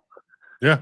Being divorced and, having kids and multiple getting affairs. married. I mean, let's be real. Yeah. Let's be real. This guy has had many women in his life. Yes. Yeah. So. And Charlie would not approve of 90% of Trump's lifestyle, but he knew the man for the job now. Yeah. And then he put him into office. And he's been great. Surrounded him with really good people. Well, not always, unfortunately. Sometimes we critique some of the people that he's put in there, from John Bolton to Pam Bondi, but to Bill Barr, and I can list off how many terrible names he's put in there. But his policies, Charlie. Oh, Charlie. Charlie. Oh, yeah, Charlie surrounded him with better people. Oh, I'd like to hope so. But yeah. All right, Lisa, that was great. Thank you. I appreciate your feedback on that, because I didn't know anything. I didn't even know there was a DC vigil, much less that Carrie Lake and Tulsi were both there. So until fans called in. So thank you for the follow-up. You're welcome. All right. Have a great night. Have a great night. Take care. Bye. Bye-bye. Well, some good calls tonight. Really good calls. One after another. Don't let that intimidate you that you think, oh, I'm going to suck as a caller and everyone's going to be like mocking me. We still haven't even heard from Thad yet. So, I mean, don't let that scare you out of calling. The number is 972-454-0703. 972-454-0703. If no one calls, then I get to check in on what happened in the Seahawks versus Cardinals. But like that much sooner. Because like I'm gonna give you like 3 minutes before I'm just like, all right, well, this was fun. I should remind you that this is Thursday. I'm gonna try and do a show this weekend, like Saturday night or Sunday. Definitely gonna try to do a show this weekend. I haven't checked in with I haven't checked in with Eric Huntley. I'm gonna do a show tomorrow or not. I'm having a show. Call from Howard Burke. Howard. Call from Howard Burke. I think we got the echo going on there. I'm turning the TV down now, sir. It's down. We're good. Don't worry, I'm patient. Okay. Have you heard about the possible? They're calling it possibly an act of terrorism, where a kid down south may have he called home, was shot, kidnapped, and the police are searching for him right now. And it came out he was wearing a MAGA hat, and that could have something to do with it. No, I didn't hear about this. What's the kid's name? What's the kid's name? Do you know? Let me see here. JR was covering it. Let me pull that back up on the other screen.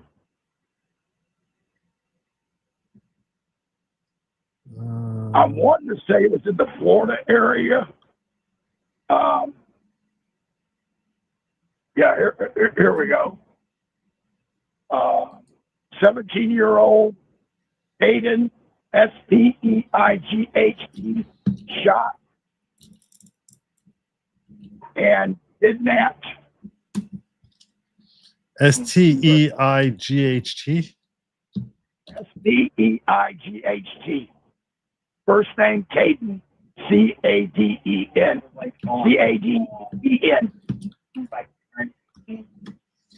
Let me see. I want to say it started around 4 p.m. today, and now they've got an area sealed off. They're running choppers, and they were called, like I said, they're not officially calling it act of terrorism, but with all these crazies, yeah. Here's the text. Paul Caden is missing. 17-year-old white male, gunshot wound, not at scene of crime at SW 128 Avenue and SW 484 Lee Share, Florida. Okay. I mean, it's getting scary if you can't even wear a MAGA hat out in public. Yeah. I mean, it's still a little early to speculate as to what happened to this. Yeah. Caden Spite. SP. His family owns Civil White Blueberry Farms. All right, I found it here. Amber Alert issued for Florida teen candidate. Florida Department of Law Enforcement issued an Amber Alert on September 25th. 17-year-old Caden Spite, a Dunalun resident, last seen near the 12,800 block of Southwest Highway in Marion County, found reports of gunfire around 4 p.m. Deputies found his truck abandoned with open doors and bullet damage. Believed he was abducted by 4 unknown males, possibly traveling in a light-colored van. Search teams are using helicopters, canine units, and infrared cameras to scour the rural wooded area while officials urge the public to contact 911 with any information. That's horrifying. Yeah, there's something extra going on here because I have never seen him move this fast on a 17-year-old missing. He was kidnapped by 4 Hispanic males. They say it's the hallmark of a cartel-style kidnapping here. I don't think it's because he was MAGA. Okay, and they did have a bunch of. It doesn't mean it doesn't change the nature of the tragedy or the horror in any way, shape, or form. But yeah, this does seem drug related. A white male, 17 years old, 6 feet tall, 150 pounds. This guy's skinny as a rail. 6 feet tall, 150 pounds, brown hair, brown eyes. Last seen in the area of 12. Wow, that's horrifying. 17, so young. Wow. I just have a bad feeling about this Yeah. because they originally didn't put out the MAGA part. Then it came out. Then it sort of got pulled back, and then they're sort of saying we're not talking about it. He may be wearing a red "Make America Great Again" hat. Also, they said most of the employees on his farm are Hispanic, so that could go back to cartel also. Right. Somebody working for them they don't know about. Yeah. That's horrible. That's horrible. I appreciate I you. literally had to keep my head down for 4 years because of the Social Security Administration being infiltrated by so many, call them communist lefties or whatever. Right. I'm on disability. All it takes is one click on a computer and I live on the streets. Oh, let's pray that never happens. And say nothing for 4 years. And now if something like this is a terrorist act, we're being hunted. I hope and pray it's not. I wouldn't jump to that conclusion. Let me grab the next call here because I gotta wind Yes, down sir. soon, brother. Thank you, for Howard. talking to me. My pleasure. Have a Honor. great night, my friend. Yes, sir.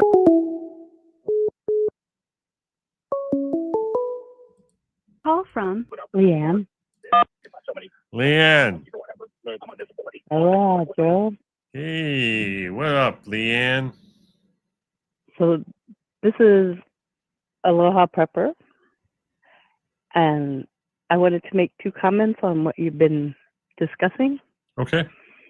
First, Tulsi really is legit. I know her. I don't know her like a friend, but I have dealt with her in person when she was a state rep, Mm-hmm. and everything you see of her, that's real. She's genuine. She hasn't changed at all. But I feel like Carrie Lake is not getting a fair shake. I'm not sure Carrie Lake knew she was going to be speaking at the Kennedy Center. Right. And we have to remember that these are their close. Charlie was close friends with these people. So people respond differently in grief, and I don't think we should be. That's 100% I felt true. the same way.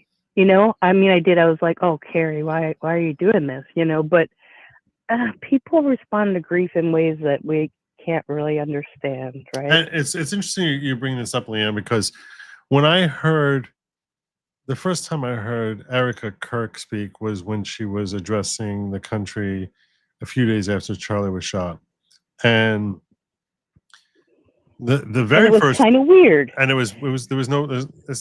wasn't kind of weird. It was very weird. It was. Yes. There's no other appropriate. I mean, if you're going to be objective and just assessing how she was talking with like the dropping into a whisper and repeating herself, it was very unusual. I'm not saying this in any sort of mockery at all. In fact, at the time, I actually shared someone who did mock her by mimicking her and in a way that was incredibly cold and cruel, in a way that was disturbing, and I made the point that when people are dealing with the death of a loved one, their reaction and the way they talk and the way they sound during that period of time is impossible to predict, and it will vary depending on the nature of the relationship with the person and how they died. And I've seen in myself different people in my life who've passed that I never know how I'm going to react. There's no way to know how someone's going to react to a particular death of a particular loved one, and for any of us to pass judgment on that or to mock that is really showing a childishness and a complete lack of. It's a real immaturity which borders on cruelty. So, but well, it is. but I being don't think that your objective- listeners are being cruel. No, I don't think they're no, trying to be no, cruel. none of them were. No one. I'm not referring to Yeah. that. I'm talking about someone on TikTok who was being a callous. Yeah, I know. I saw the show when you did it. Yeah, but Yeah. my point is being objective. If you take if but for the fact that what she's dealing with, if you just saw someone talking like that, you'd be like, that's weird. What the heck is why she's talking like that?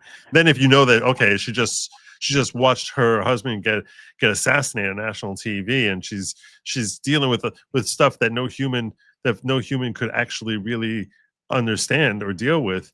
Then you can. Then Well, not only then you give that, a but pass, she's and you're like, probably pushed to do that, right? Right. Nobody wants to stand up there and do that. I think they were coaching her really hard to do that. You Yeah. got to do this. We Yeah. have to have this Yeah. appearance. And she's like, appearances, so she's trying to act a role that I don't think was natural to her either. So carrying that over to the Carrie Lake situation, I don't know how well Carrie did or did not know Charlie Kirk individually. And the way people react in different circumstances to death, obviously it's not nearly the same thing as what, Erica Kirk is going through. But yeah, I agree with you. I think the idea of giving Carrie Lake some sort of grace in that type of scenario is perhaps appropriate. I understand when people say that they sense a certain plasticness with Carrie Lake in general, and if that manifested at a terrible time, at a funeral, so I can understand people being like, just having real pause about her. I get it. I get it. Yeah, But you should watch it because it's bad. It is bad. I mean, I totally agree that when I saw it, I was just like, oh, this is awful. But I had the sense that she had no idea maybe half an hour before that she was going to be up there. It's very possible. And so she's like trying to pull things out in her state of shock, right? Right. So, I don't know. I had that sense. So I'm giving her a little bit of grace. But yeah, I agree with Tulsi, you. you won't find anything on Tulsi that's the opposite, right? Right. I think. I mean, I fought with her. We debated. We were totally against each other, but she's willing to listen. She's just a genuinely good person. Right. And we still disagreed at the end, but I felt like she heard me. I heard her. We don't agree, and her stance was more, well, if you have a better idea, bring it to me. And I felt confident that she genuinely meant that. Right. All right. So, well, thank you, Leanne. Thank you so it's much for the different call. ones. I I'm just appreciate it. saying, our impressions aren't always spot on either, right? So, have a great night. All right. Thank you so much, Leanne. You two have a great night. Bye-bye. All right. So I think I'm going to be landing my plane here. Carrie Lake was on broadcast TV for decades. Yet Charlie's wife did better in first speech than Lake. That's pretty brutal. That's a very harsh assessment.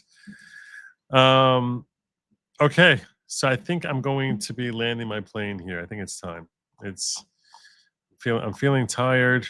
It's a good time for me to land the plane. Let me make sure I didn't miss anything here. I think I got everything. We did. I got everything here. Do a quick check over in the Diggerland, but I think I'm good there too. I think I'm good everywhere. We are good everywhere. All right. So I expect to see you all. If you want to find out when I'm going to be streaming next, you probably should be signed up at goodlogic.locals.com. That's goodlogic.locals.com right here. Goodlogic.locals.com. Not Good Logic, aka Joe. That would not help you find anything, but goodlogic.locals.com. And probably something this weekend. Probably a show this weekend, and you'll hear first about it over there, because you should never rely on YouTube or Rumble to send you notices. I thank you all for joining me. I am going to remind you over the weekends, if someone's offering a plate of lab meat, it's really not meant for you. It's for they, them. Just say no. I'm sorry. I appreciate the offer. Very kind of you. Very generous. It's not meant for me. It's meant for they, them. And do not eat the bugs. Don't do it. Just don't. Don't eat the bugs. It's great seeing you all as always. Till next time. Godspeed.